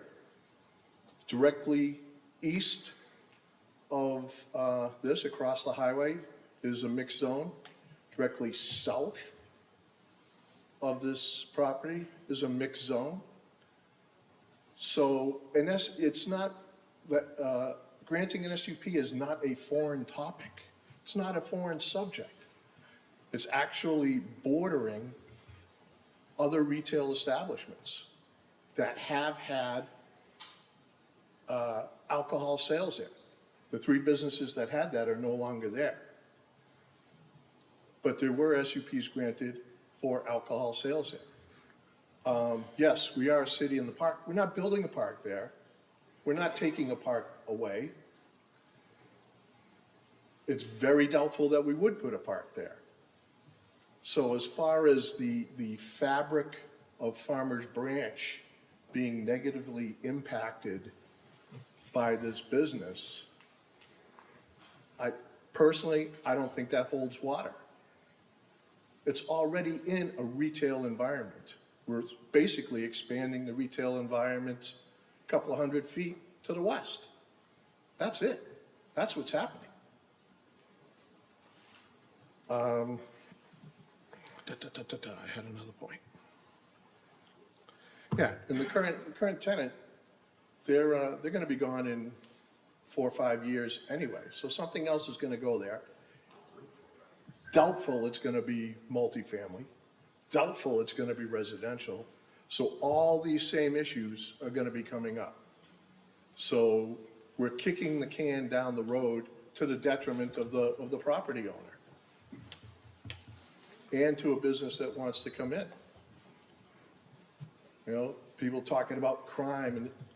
And when I first came on council, I did a ride-along with an officer of the police department. Twice during that ride-along, we stopped at the QT down off Luna Road. Reason being, they're great community partners to the police. They give free coffee, free soda, free stuff like that. What does that do? That entices the police officers to frequent that establishment. So you have cruisers going in, going out on a regular basis. So the likelihood of bad actors being in the parking lot, especially at night, is greatly diminished. To be honest, I'm not quite sure how this affects the walkability of the area. No, I don't live there, but I go through there twice a day. I commute through that area twice a day. All right? You're putting a business in. All right? Are you allowing kids to walk down to that corner of Alpha and Midway currently? I'm sorry? Can't now. How do you think this is, I don't know how this is going to change it. We've already said, based on the study, that the traffic flow going into the area will not increase dramatically. Is that accurate? It's basically traffic that's already going past there.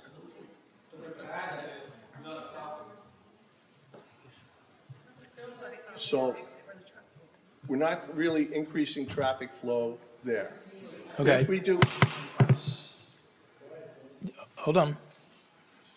we have an option to cut off that cut through, which is going to disallow traffic going over to Sigma from that retail area. That's an option that's available to us, which would benefit the school, not only for any potential traffic from a new business, but from the businesses that are already there.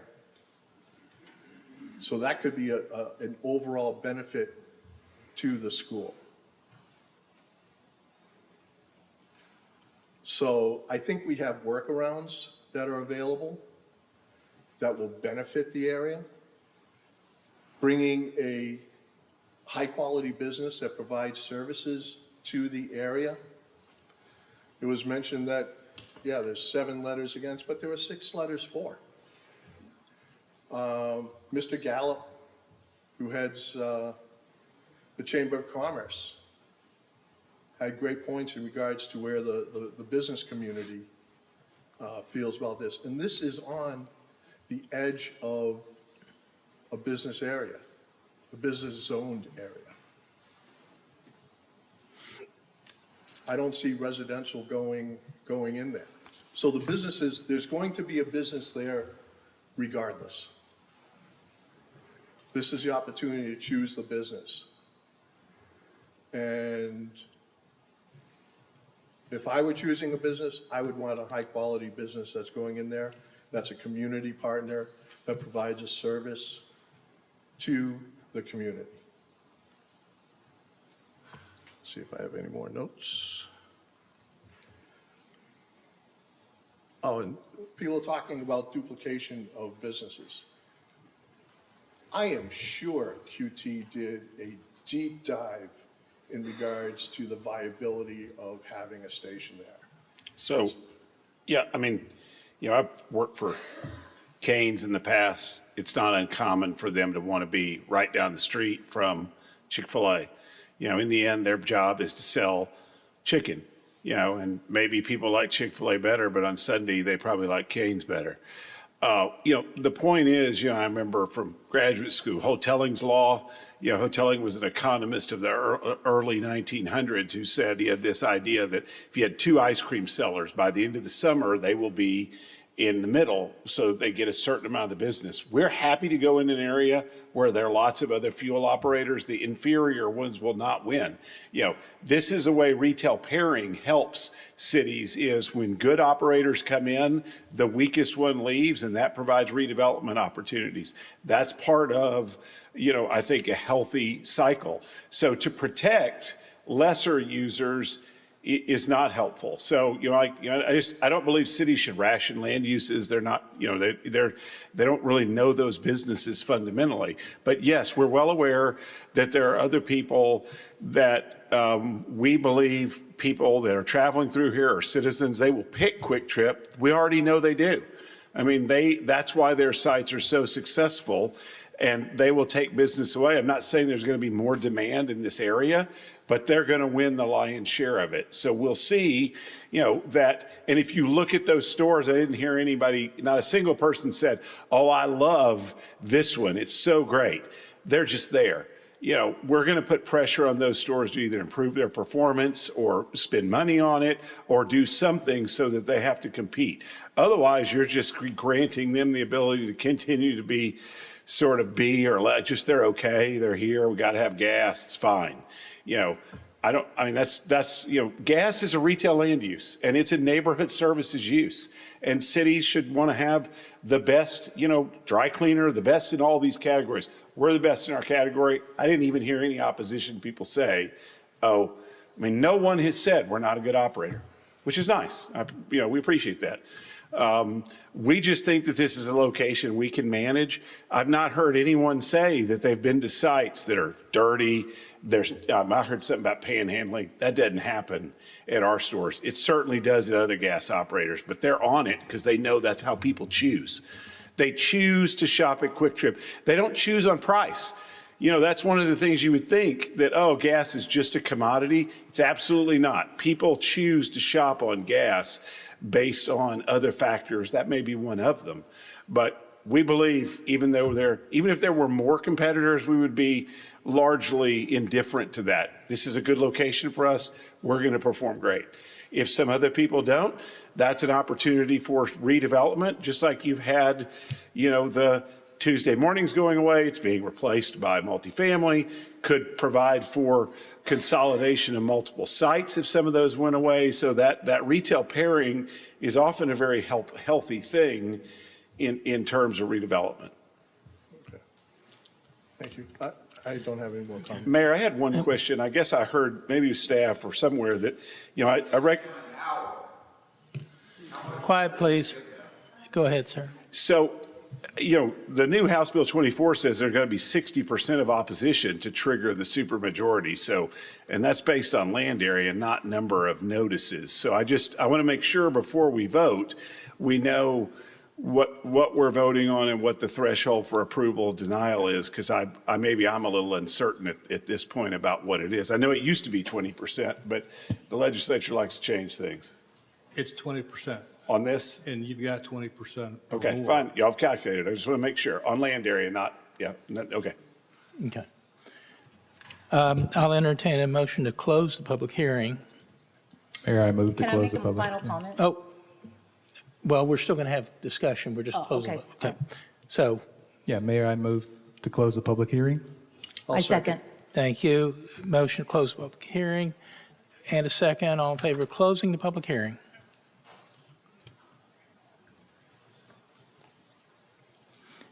Thank you. Motion passes. Now, your comments. Just my final comment is my colleague, Councilman Reed, stated everything so well. We can't just use the comprehensive plan when it's convenient for us. There are many, many projects in the city that we brush the comprehensive plan aside. Most comes to my mind most right now is Denton Drive and Valley View. And so I don't know that that's really a valid reason. David said it so well. We already have other businesses there. I go there all the time. The PJs, like every single one of those businesses. And I never think to go through the back. I always go out through the front, either turn right on Midway or get on Midway and make a U-turn. And I would venture to say that you have 1,200 service stations. These are not just gas stations. These are full service stations with food and milk and other things. And people that are already driving by will be stopping there. I really am just thinking HEB, honestly, like we really would be a great partner. Appreciate it. Thank you. Councilwoman Gonzalez? Council?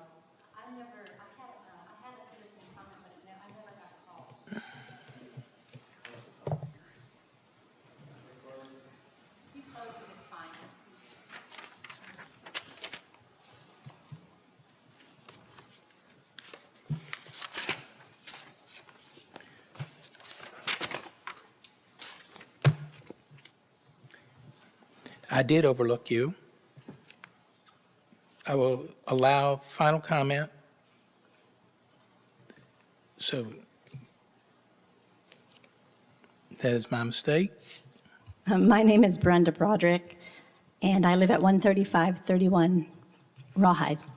I am in favor of this state-of-the-art Quick Trip at Alpha and Midway. One, it will generate sales tax. Two, it serves a convenience need on the east side. They invest in the communities that they're in. They will most likely employ people from Farmers Branch. It'll be one of the safest places in town, as police will be in and out frequently. It'll be a destination for local businesses to get a quick snack or fuel up. For these reasons, I am in favor of the state-of-the-art Quick Trip on Alpha and Midway. Thank you for your service to our community. Thank you. All right. Public hearing is closed. Final comments from Councilwoman Gonzalez? Any? Councilman Bennett? Councilman Reed? No, I think I've pretty much said everything I need to say. Okay.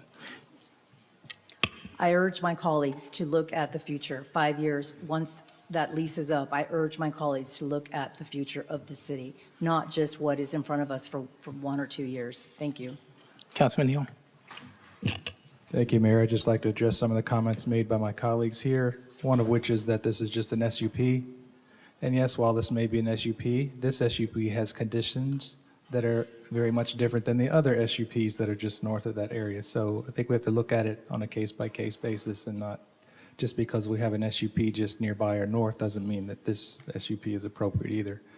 Secondly, I've been hearing comments that it is helpful to have the police frequent the QT stations.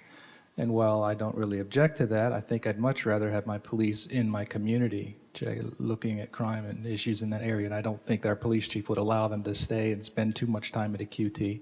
But I think they should be within our community doing police enforcement. So, and as I mentioned earlier regarding a comprehensive plan, I did mention that the comprehensive plan is a guideline. And I realize that we don't have to do what the comprehensive plan says, but it is a guideline. And when and where we can, we should try to follow those guidelines. And so those are just sort of my final comments, Mayor. Thanks. Thank you. Mayor, if I may respond? Yes, sir. Yes, there are conditions on the SUP, one of which is alcohol sales, which was one of the SUPs granted for the area north of there. The main point I was trying to make was that a lot of commentary was made in regards to it's an exit from the comprehensive plan. We've already made an exit from the comprehensive plan there, regardless. And as I mentioned, those are guidelines. Yeah, exactly. So the thing is, but I just wanted to address the statements that were made. The comprehensive plan is guidelines. We've already gone outside those guidelines, right in that same area, exactly property that borders it, property is contingent to it. So it's not like it's a big step or a big change in the comprehensive plan. It's basically an extension of the SUP that was done just north of it that included the ability to sell alcohol. And as far as the police, I didn't say they were hanging out there. They don't. Our officers do a fantastic job. They circulate throughout the city. But there are times where they want to need a snack or to go to the bathroom or some other need. So having them stop there creates, has a positive impact. So they're not hanging out in the parking lot drinking Dr. Peppers. They're going in, doing what they need to do. Right. and As I getting back mentioned, I out. don't think our chief would allow that, but I'd rather have them in our community as much as possible. Okay. I don't have much to say on this at this point, other than, first of all, if I overlooked a speaker as a mayor, I have a right to go back and recognize that speaker. That's a resident's right. You pulled that out of your binder. It was not in the stack. So I have all sorts of papers stacked up over here. Secondly, regarding police, I don't think they're going to be hanging out at Quick Trip, but officers do stop in from time to time at various businesses to get a snack, get something to eat or drink, whatnot. So I don't want us to get the wrong idea on that. I agree with. That's why I tried to clarify my statement, Mayor. I'd rather have them in our community as much Well, as possible. sure. I'm not denying them an opportunity to go to a Quick Trip for a lunch break or a coffee break or whatever when it's appropriate. Yeah, That's the only thing. We all want them in the. Please don't construe it as I say they're hanging Okay. out there, okay? Well- Because that's not what my intention was, if that's Okay. how you perceived it. Thank you for clarifying. Yeah, I don't think they're going to spend an inordinate amount of time outside of their vehicle because we depend on them to be patrolling our city. And the comprehensive plan is a roadmap for the city. It's not the Holy Bible. The plan changes from time to time, and it also changes depending on the will of council. So it's important to recognize that. But even beyond all that, I think it's important that everybody here tonight recognize that they all had the opportunity to speak, be a part of the process, which is important, and voice their opinion. And do it in a respectful and orderly fashion. That's what we should all be about. And whether this item moves forward or not, I hope that depending on whatever side of this argument you are on, you leave here recognizing that we are all neighbors. We all want the best for our community. That's it, okay? And I hope that everybody can appreciate that. So that's all I have to say.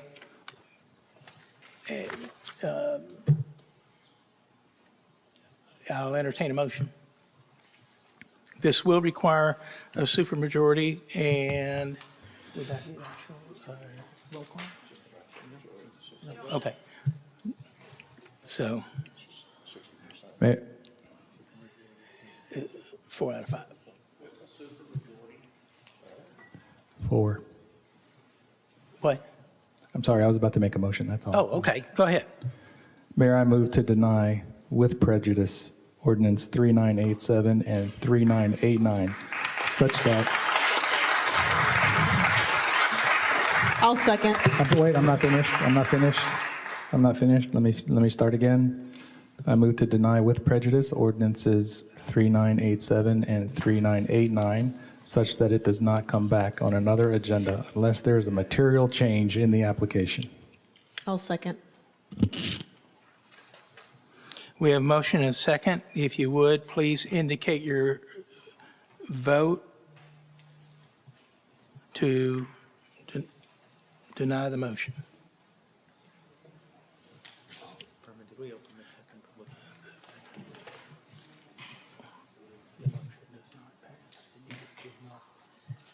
No, the motion to deny only requires a majority. It requires a supermajority to pass this. Oh, okay. The motion to deny is 6 yes. Okay. I just wanted to make sure I read that correctly. For clarification, was the motion also inclusive of ordinance 3989? Yes, it was. I'll repeat if you like. Yeah, we haven't addressed that yet. That's the next item on the agenda. We still need to have a public hearing separately on that item, if we need to address it at all. So I think, I'm not sure how the applicant would feel about having one versus the other, but if you feel the need to have that, well, no, We it's just can do that my concern is the mechanical process. I think the motion is effective to deny ordinance 3987, and the simple majority to deny is all that's required. Okay. But I don't think that it's effective to deny the next item because we haven't yet conducted a public hearing. Now, the next item, though, is related and dependent on the first item, and so the applicant may choose to withdraw that. so I will move to amend my motion to deny. Yeah, it's already been voted on, though, so Okay. it's too late to amend it. Okay. So, Very good. yeah, so the motion to deny passes. Okay, I didn't All see right. that come up on the screen. Yeah. I just It missed it, did. that's all. It was 3-2. Okay. Yeah. And just add that was with prejudice, just for anybody that, Yep. Okay. Next up is item K2. Conduct public hearing and consider adopting ordinance number 3989, amending the comprehensive zoning ordinance, section 5.5, beer and wine sales overlay district and appendix C maps to allow beer and wine sales for off-premise consumption on approximately 1.48 acres located at 13601 Midway Road, and take appropriate action. Thank you, Mayor. Thank you, Councilwomen, Councilmen. This is a request for a beer and wine sales overlay for 13601 Midway Road. The request is for the property located at the northwest corner of Midway and Alpha. It is a 1.4 acre lot, and it is zone PD 64. With this zoning amendment is a request to add a beer and wine sales overlay district, allowing for package sales for off-premise consumption only. And it was in tandem with the previous ordinance that we discussed a few minutes ago. With this request, again, it's not consistent with the 2045 comprehensive plan. And there were notifications in the Dallas newspaper, 13 letters mailed to the surrounding owners, and a zoning notification sign posted to the site. And again, we received 6 letters in support, 7 letters in opposition, and the protest exceeded 20% of the 200-foot notice buffer of the property owners within that 200-foot radius, requiring, again, a 3/4 majority vote to approve. And we had 8 speakers at Planning and Zoning. And on that March 26th Planning and Zoning Commission, they voted to recommend approval for this request by a vote of 3 to 3, which in favor and 3 in opposition. This concludes the presentation. I'm available for any questions you may have. Mr. Mayor? Yes, sir. I make a motion to call the question.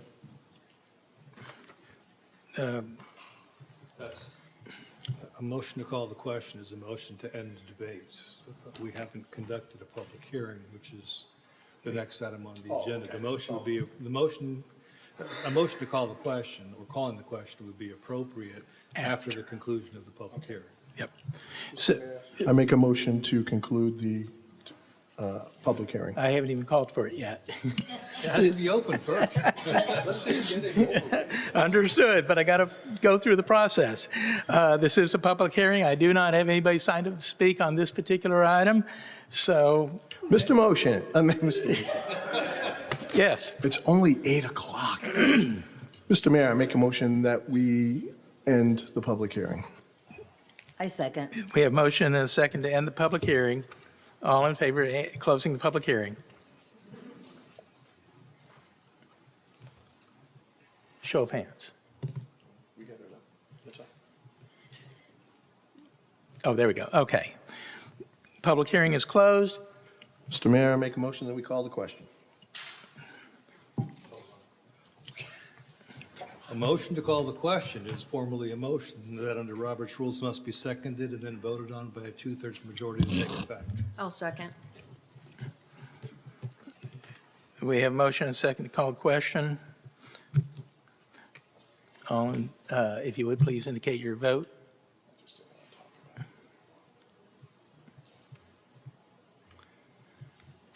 Motion passes. Mayor, Yes, go ahead. Mayor, I move to deny that with prejudice ordinance 3989, such that it does not come back on another agenda unless there is a material change in the application. I'll second. Motion and second, if you would, please indicate your vote.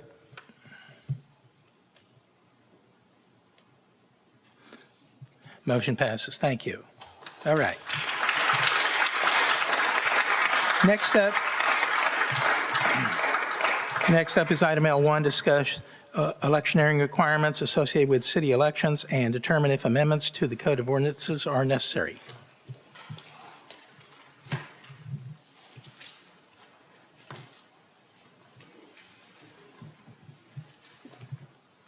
Who's been?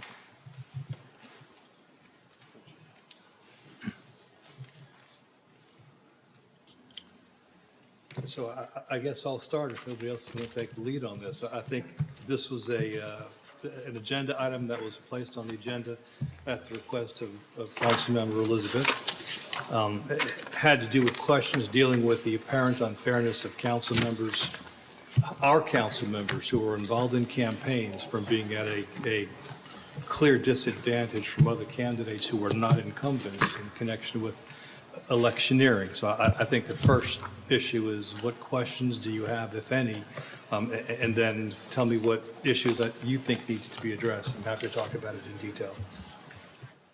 So I don't think that there should be any differentiation. Either everyone gets to electioneer or nobody does. We were just at the Gateway to the Globe last week, and one of the candidates who clearly seems disconnected showed up in a suit, passing out fans with his picture on them at the entrance of the facility, accosting people with his merch, and then another candidate was clearly at one of the city-sponsored booths, passing out information which seemed inappropriate, and yet the incumbents are not allowed to even talk about the campaign. And so either we should all be able to do it or nobody should be able to do it. So I guess in response to that, incumbents are currently public officials and are controlled or guided by our Code of Ethics. Our Code of Ethics has specific provisions that deal with electioneering and engaging in certain forms of conduct during campaigns. The Code of Ethics does not apply to people who are not on the council and who are not city officials. So any candidate who is not a member of the council or an existing public official of the city is not bound by the code. So that the question then becomes whether or not debate should be entertained in connection with modifying our Code of Ethics to eliminate the requirements that impose electioneering prohibitions on incumbents. I would absolutely want to entertain that. That the code of ethics seems to be not very ethical because we're allowing some people to do things and not others. And it's, you know, I really think that it needs to be modified.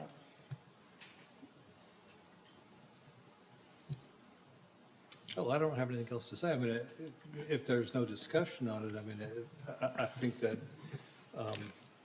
it's not that this needs to be placed on a future agenda. It is on this agenda. So unless there's discussion, I think the proposal is to modify our existing code of ethics to eliminate provisions that apply unfairly to incumbents that don't apply to non-incumbent candidates. So I'm waiting for direction from council as to what to do next. I mean, I can obviously propose language at the next agenda that would need to be considered and approved by the council that would modify the code, but I really kind of look for direction from council. Sure. From a majority of consensus before I can proceed with doing that. All right, well, I'll start at my left. Councilwoman Gonzalez, do you have any thoughts? Just a question. So I did see one of the candidates that was handing out the flyers at the entrance, but the other one was doing his volunteer duty because that member was on the board committee. So is he wrong for being there? Can't be on a board. Is he wrong for doing his job of being on the Gateway to the Globe committee, for being there and handing out flyers for the committee?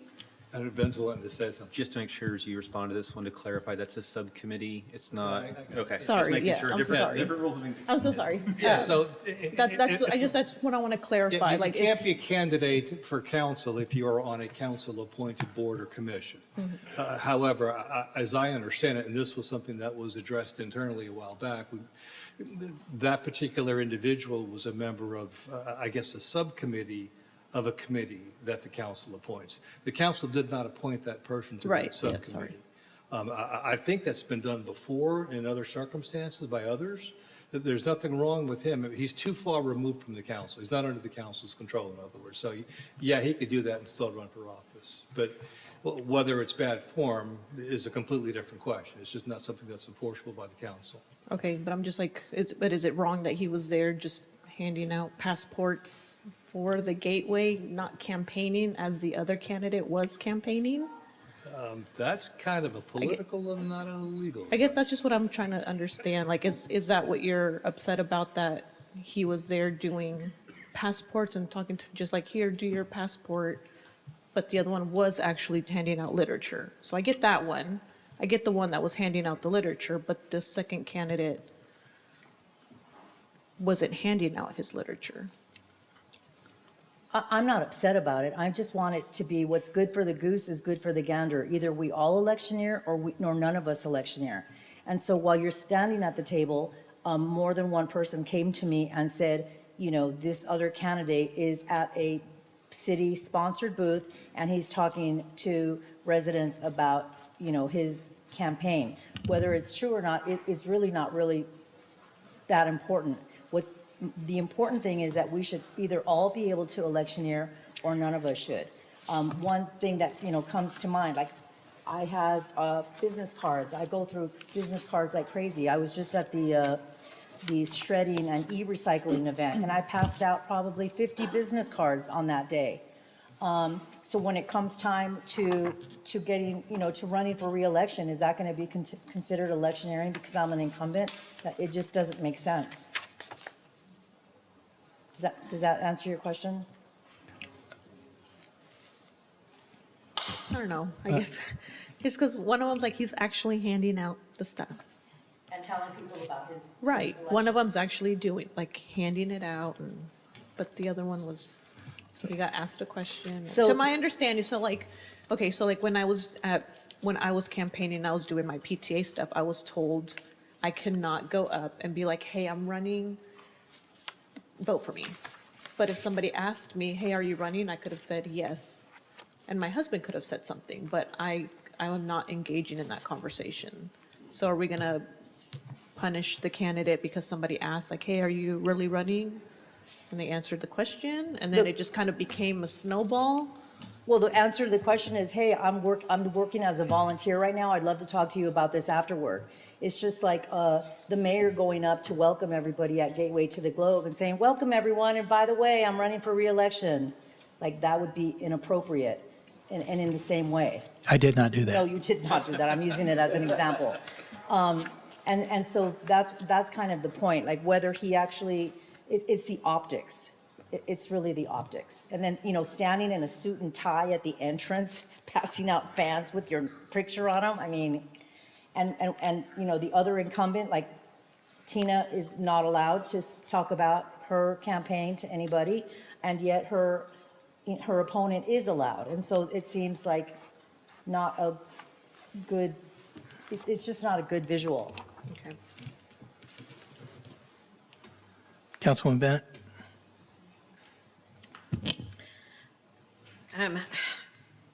I don't think we should be allowed to electioneer. I guess I have a different take on it. If we are handing out our own printed agenda, and push card, that's one thing, but we can't use our business card that taxpayers paid for to use as our, I'm running for reelection, here's my business card. Yeah, because our tax dollars paid for that, their tax dollars. And so maybe if we limited it to what we are allowed to do, made it like, if you want to pass out if you want to have your own business card printed without the city logo and da-da-da-da on it and hand it out, that's one thing, but you can't hand out things that the taxpayers paid for. Does that make sense? Yeah, I don't know anybody that's doing that at all. I'm more concerned, I don't think that either of the two candidates that are not the incumbents were passing out city business cards at all. Right, but I had been told that, and, that the mayor was, and we have a clear picture. And I just, I even to that was like, okay, but what was the conversation? Because that's what's important as well, right? What was the conversation? If he wasn't asking for your vote and he wasn't saying, hey, I'm running for reelection, and he's just handing you the business card, that's perfectly fine. Exactly. So I can use the example of the e-recycling and shredding event. I was there from the beginning until the very end. I probably passed out at least 50 business cards, and I've been to every one of them since I was elected. And I know that the mayor was there. I didn't see any of my other colleagues there. I know the mayor was there passing out business cards, but at no point did I hear him say, here's my business card, by the way. We pass out our business cards because people want to be able to contact us. And so there's a fine line. Like, that is not electioneering. That is part of in my estimation, part of my duty is being present for our residents. And so I'm not up for election, but even if I were, I wouldn't see any problem with giving out my business card because I'm still representing people. But if you're going to people and saying, hey, standing at the entrance in a suit and tie of a park event, I mean, that's a lot. Councilman Reed?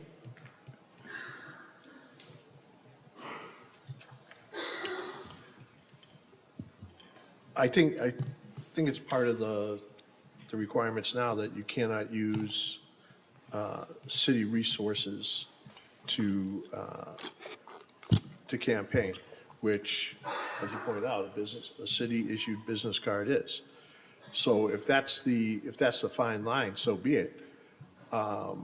However, I think if I were campaigning and I had a pocket full of campaign material and I'm at a city event, I should be able to distribute it. It's not, it wasn't paid for by taxpayers, and it puts me, talk about transparency and equality, puts me on the same footing as any other folks who are running against me.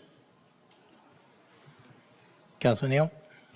I was just going to say that as elected officials, we are generally held to a little bit higher standard, or at least should be.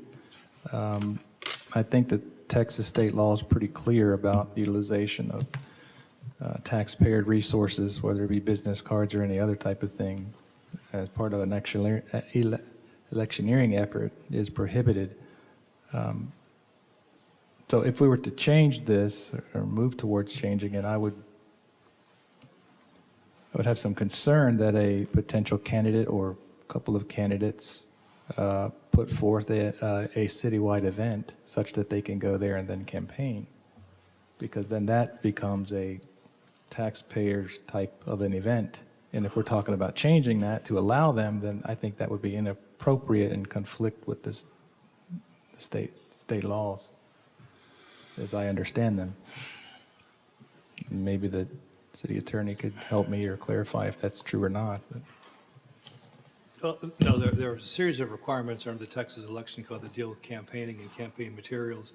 The one in question that we're talking about here that is also, I guess, restated in our code of ethics is the use of public paid for, public facilities, public expense, campaign materials or campaigning through the use of public facilities or at public expense. Passing out a city-issued business card and saying, vote for me, is using city-funded materials or supplies in furtherance of a political campaign, but simply attending an event, a city event that you would have attended whether it was election season or not, and passing out your business card as a council member or as a mayor of itself is not electioneering. It just depends on the context.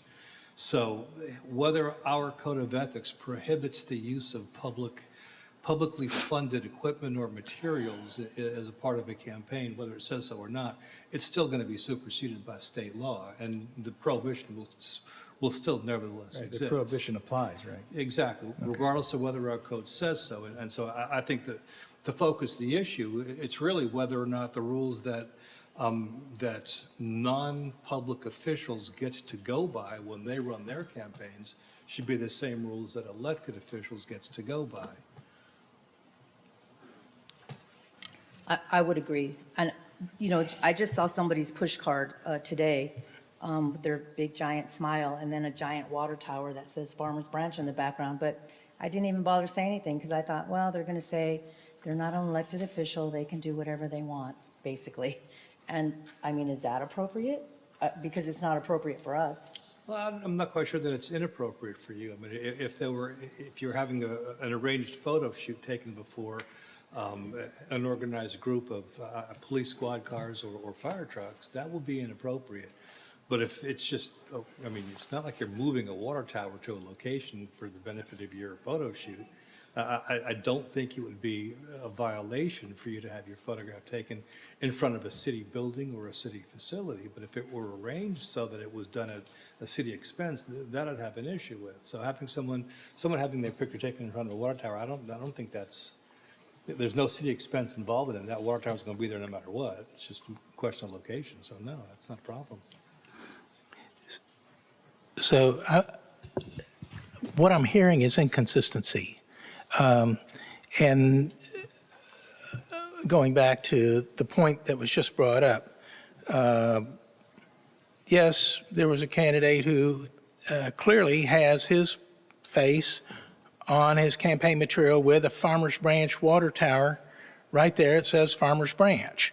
And yet others who have taken pictures where maybe there was a fire truck in the background or a police car or something, or at a park where there was a sign, were made to take down or told they can't use those photos. So to me, I'm hearing a lot of inconsistency there. But I want to go back to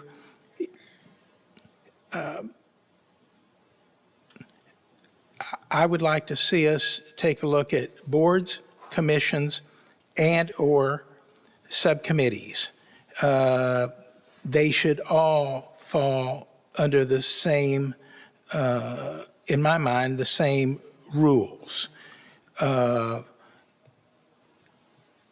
the council doesn't directly appoint subcommittees, they are working for a board that was supported or appointed by the council, and the general public doesn't really realize or distinguish between the two. And so even subcommittee members can do things that could create a bad light for the city council. So I think it's bad form to not have them fall under the same rule. But all of this sort of plays in my mind to a double standard. Elected officials go to events. People walk up to them all the time. Hey, how do I get in touch with you? Oh, here's my business card.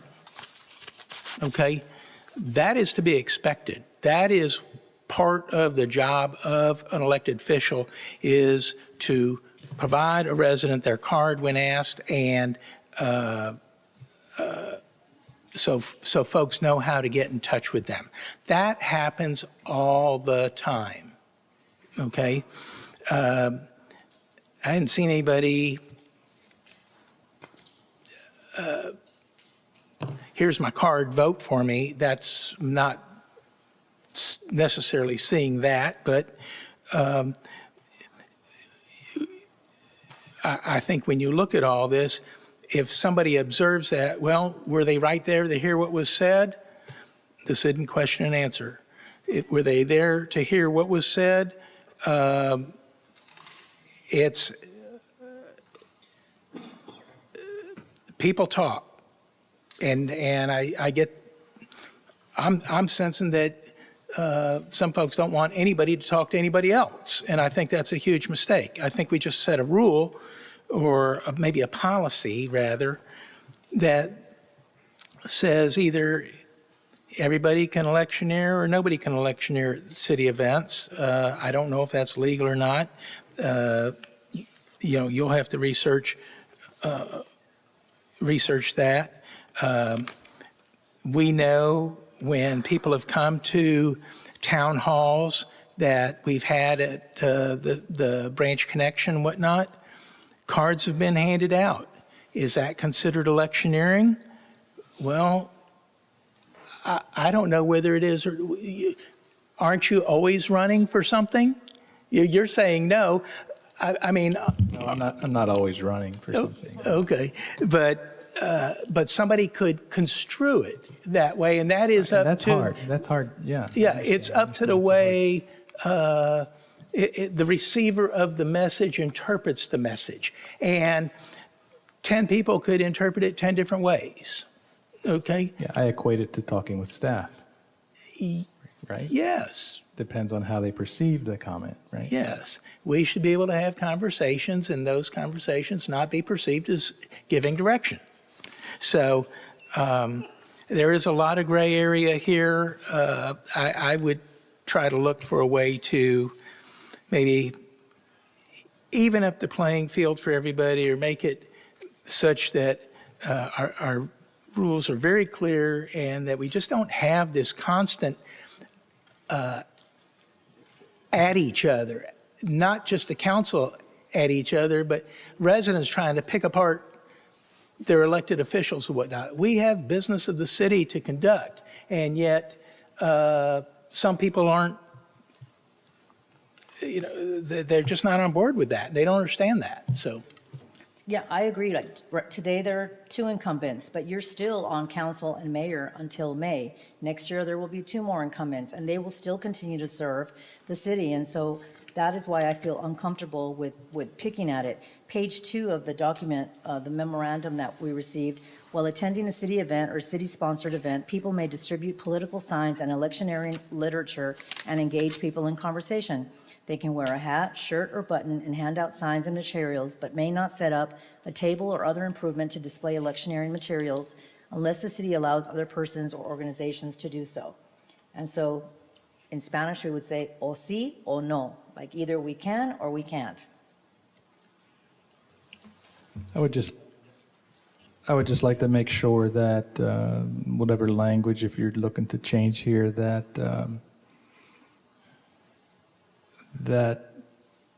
it is an equal playing field from the standpoint that a council representative or mayor is using their position in some sort of elevated situation that would give them an unfair advantage over the other candidates.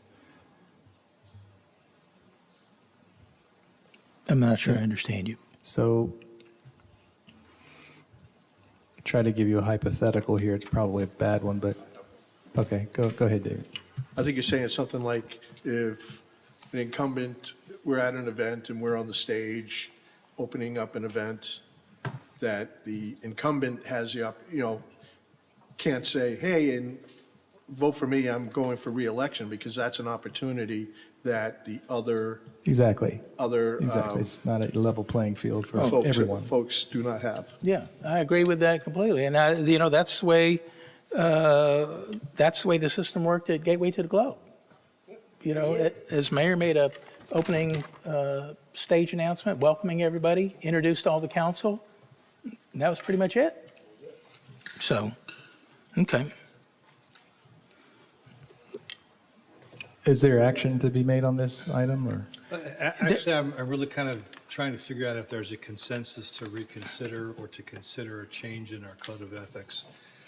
In the packet, you all have a staff report that recites section 2-280, subpart F, Roman numeral 2, subpart D. A provision in our code of ethics that says that elected officials shall not engage in political campaigning at city meetings or within city buildings. They shall also not use public resources for political campaigning, and then it goes on to talk about it. I think that's the critical provision that the memo that you got a month ago from my office talks about, that puts you on a different footing than a non-incumbent candidate.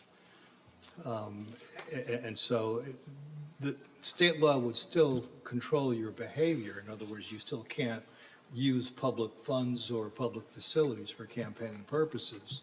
But that same prohibition applies to non-incumbents. So if there's some consensus to at least consider a rule change, I can prepare something, put something together, and then we can discuss it at the next council meeting. Otherwise, I don't know if we need to go any further than where we are right now. And I know that there's some disagreement, and I understand, I understand the basis, but I would like to consider a rule change. I don't know this for a fact, but I understand from some colleagues in Carrollton that no one is allowed to electioneer at any city events. And I don't know if their charter is worded differently. I don't know the details of that, but certainly it's either everyone or no one. Yeah, I would support something like the that. Constitution probably doesn't apply as much in Carrollton as it does in Farmers Branch. That's what I said. Okay. Well, council, I would say I would take a second review, or another review rather, at the March 2, 2026 memo, and highlight your areas of concern, and then maybe in your one-on-ones express those to the city manager, that can then have maybe a more meaningful discussion with the city attorney. I'm agreeable to that. That kind of means no. Okay. Which is all right. I mean, All right. Is that good? All right. All right, that is all of our regular agenda items. We do have some items to finish up as a result of executive session, so we will go back into executive session, recess here at 8:36, and then take care of the last. Study session. Oh. All right. We do have some study session items to finish up, and so we'll do that first. Well, everybody's here. Sorry about that. We'll go back to study session item number C4, which is receive a quarterly update regarding the Charter Review Committee.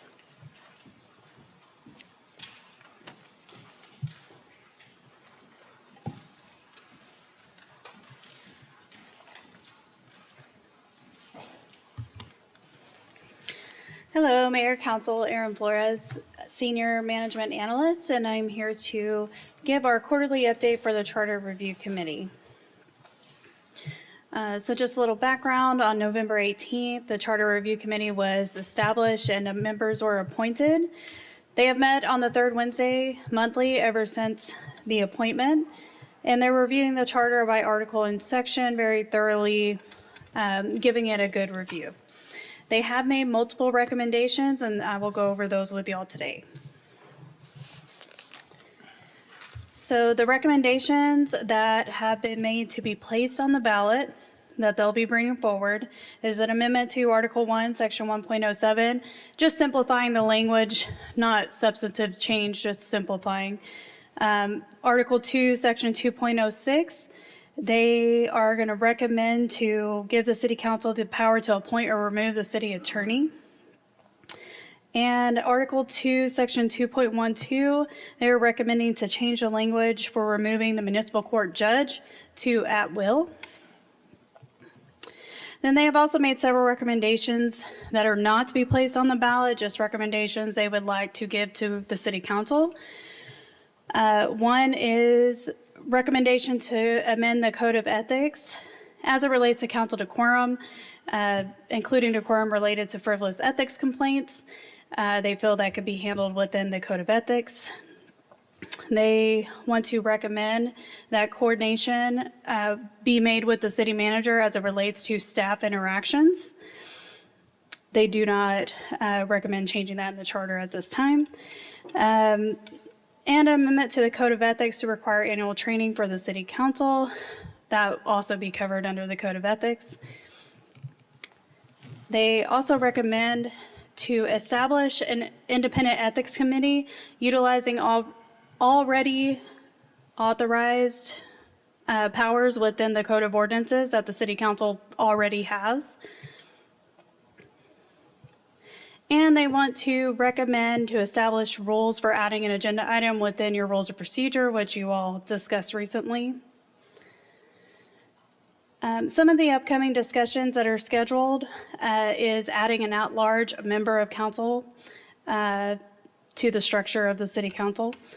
They will be discussing moving elections to November. They'll be discussing requiring posting audits, financial audits on the city's website.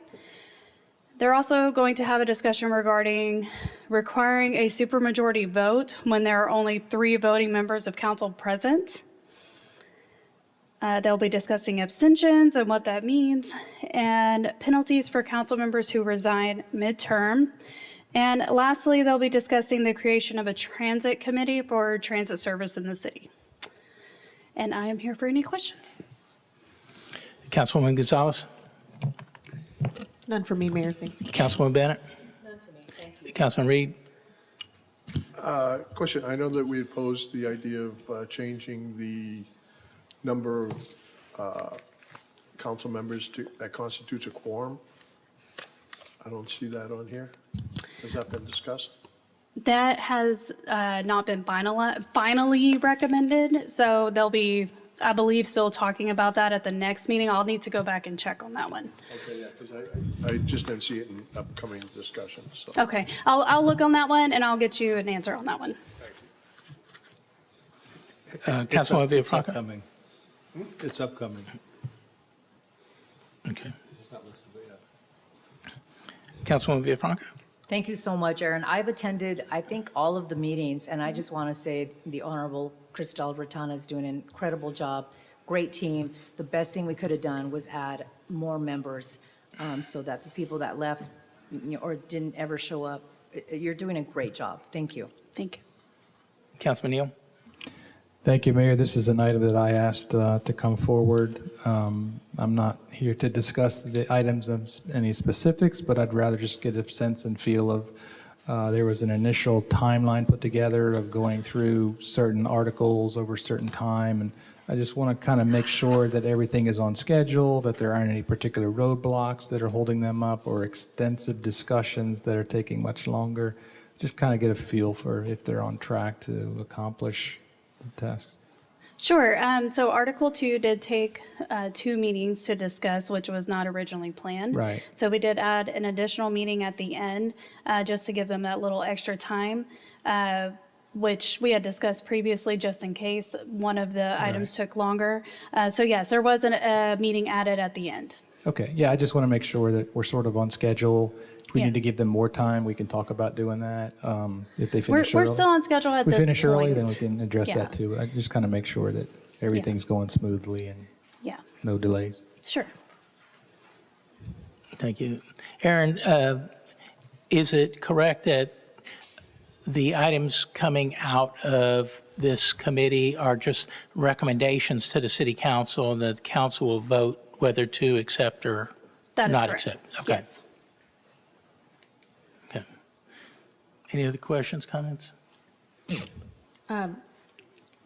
Just because I'm still learning on this part, when they put stuff on the ballot, is that like for everyone to vote later on?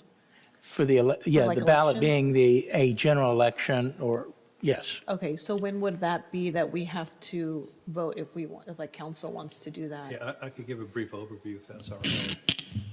The Charter Review Commission is simply going to make recommendations to the council for things that should be placed on a future ballot. The council will consider those recommendations and can reject, modify, or approve all of them or any of them. Once the council approves that, then the council will call for an election. I think we're looking at May next year. Am I right on the? That's correct. May of 2027. So the Charter Review Commission, when it completes its deliberations, will then make a formal recommendation to the council. Council will then call for the election in May of next year, probably in about February of '07. And then the voters get to vote on it. But let me add to that. So they may have a recommendation list of 10 things, however many they have. And the council has the opportunity to say, yes, we want this one, we don't want that one, we want these three, we don't want that one. So that's the council's decision, what would move forward to go on the ballot. And then some of them, because the way you had it listed, some of them do go on the ballot, but some of them don't. No, they would all have Oh, to they would go. all If it's go? a charter change, a charter amendment or change, it has to go on the ballot. Yes, you're right, though, on the ones that are not to go on the ballot, those are just recommendations they wanted to make to you all for your changes, yes. Okay, good? Good? All right, thank you, Aaron. Okay, thank you. Next up, C5, receive an update from the mayor and council members regarding board liaison information from outside organizations and other meetings attended. Councilwoman Gonzalez? Okay, I went on a tour of Urban Logistics Realty with Mayor Lynn and Councilwoman Villafranca. I attended Gateway to the Globe. I attended the TML Financial Boot Camp. This is a little personal, but it was fun. I went to the Austin with the Farmers Branch Elementary fourth grades. It was a day trip, super long, but really fun. And I also did a tour of the STEM Spark Montessori experience and spoke with the Girl Scout troops 01224 with Councilwoman Bennett Burton. And they gave us the cutest card, and I'm gonna keep this forever, so thank you. Councilwoman Bennett? They earned a pedal for diplomacy and governance because we spoke to them. They were super sweet. I attended the TML Legislative Update and the TML Financial Boot Camp, as well as the Gateway to the Globe. Okay. Councilman Reed? I too attended the TML Financial Boot Camp. That was fantastic. And Gateway to the Globe as well. Councilman Villafranca? Councilwoman? I didn't get to give my report the last time, and I have a lot of stuff, but I'm just going to start with the main thing. Sorry. Sorry, Mr. Berman. I was able to attend the National League of Cities conference in DC, and I was there on behalf of all of you. I took a big Farmers Branch flag and took a picture. I was able to meet with some of our elected officials. I was there with Senator Cruz and Senator Cornyn. I got to ask a question, and they took my question. And I also met with Congresswoman Julie Johnson, who most recently acquired $1 million for us for infrastructure. Unfortunately, Congresswoman Van Dyne, I had an appointment 2 times and she was not available. I met a lot of other great people in the city. But just quickly, I went to McStrick to go read to the kids. I went to the Texas Women's Foundation screening of Lily. Went to saw my mentee, went to go see Mixed Nuts. It's once a month. If you haven't gone, You should go. Tim Ketcher hosts it, and they do a phenomenal, phenomenal job. Went to the Mad Hatter Tea Party. I don't remember what I did or didn't tell you. Urban Logistics Realty, I went with a councilwoman. It was really nice that Lupe and the mayor were able to be there. Faith-based leader meeting, early college high school spring seminar with my mentee. TML Financial Boot Camp, MetroCrest Services Reception, the MetroCrest Services Keyholder Breakfast. It was kind of embarrassing. It was a table of 10, and I was the only one at the table because Mayor Lynn had to be at an Envision event. Anyway, I had an opportunity to meet, had my first office hours every Friday at 1 o'clock. I went to the Velwood Park Health event, Gateway to the Globe. And I was able to attend the Stark Carnival. And I just want to share that. I share all of these aren't even all of the things that I do. I share the things that I do I'm there not for a photo op or to brag. I'm there because I am married to the city. Like, I belong to all of you. And I want you to know everything that I'm doing on your behalf. I am so happy to be there for all of you. And I do really strongly believe that this is a really important part of my job. I am there. You invite me because it matters to you. It's like you have a birthday party and you invite someone and they don't show up. Like, it makes you feel kind of bad. So I'm not here for a photo op. I am here for you, to represent you. Thank you. Thank you. Councilman Neal. I'm good, Mayor, nothing. Okay. I reported I went to North Texas Crime Commission. We heard a presentation from U.S. Attorney Ryan Raybould. Very interesting. Obviously, the TML Financial Seminar. I attended a police chief's, area police chiefs meeting at Venue 1842 and was fortunate enough to just welcome everybody who attended that. I was part of the opening ceremonies for the CFB ISD Special Olympics track and field day. Along with Mayor Babick. That was a lot of fun, and school district did a great job on that. Of course, we had the shredding event. We had Gateway to the Globe. St. Andrew's Church had invited me to come and meet the new bishop, or new bishop of the diocese, and present a welcoming message to him. There was a North Texas Commission has a committee on destination gaming that I'm a part of, and we had another meeting on that to discuss the impact that destination gaming and casinos might have on the region. I attended a meeting, the Central Texas Council of Governments, with Michael Morris, who's the Director of Transportation. I was in person, Ben was videoed in, and we were discussing funding for roadway projects. I attended the Transit Coalition of North Texas event where everybody rode DART, and there were many elected officials from all over Dallas, and we all rode various DART platforms to get to our meeting, which was in Grapevine, and have discussion about the DART system and where things are headed. Ben and I also met with the superintendent, Dr. Wendy Eldridge, to discuss an opportunity revolving around pickleball and tennis, and possibly doing something with Brookhaven Country Club. Addison hosted their Taste of the Tarmac, and I was a judge of that, along with Mayor Capel, Addison, and Carrollton. And then same day that MetroCrest had their keyholder breakfast, Envision had their keyholder breakfast.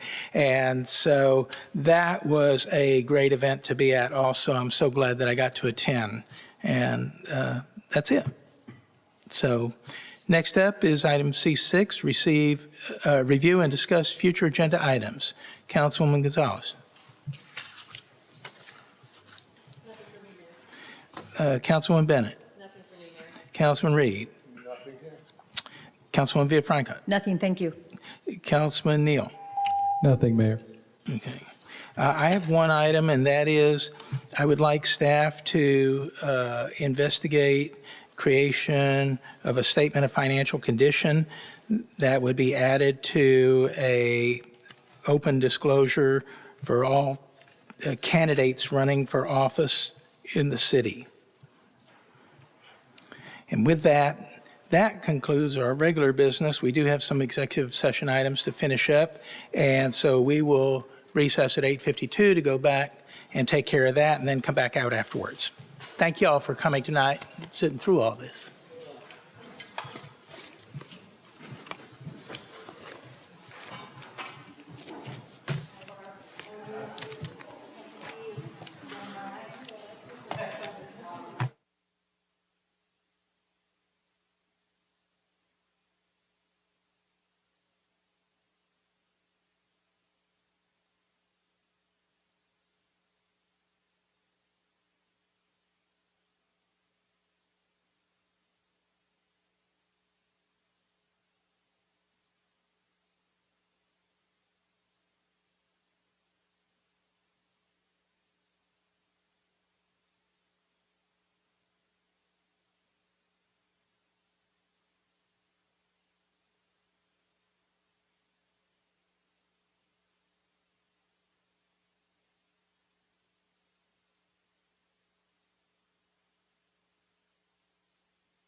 To issue a public reprimand to the mayor based on an improper interaction with city staff and direct that the mayor refrain from all further direct communications with city staff.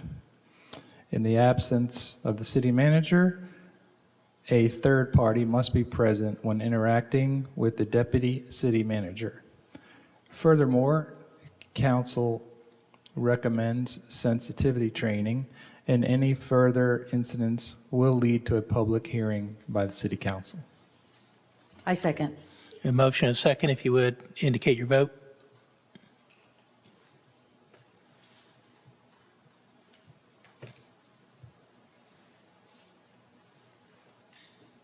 Motion passes. I believe that's all the business that we have tonight. Actually, I have a statement to make. This is to the members of city staff who have been impacted by the inappropriate actions that have led to this action tonight. We appreciate your tolerance, patience, and professionalism.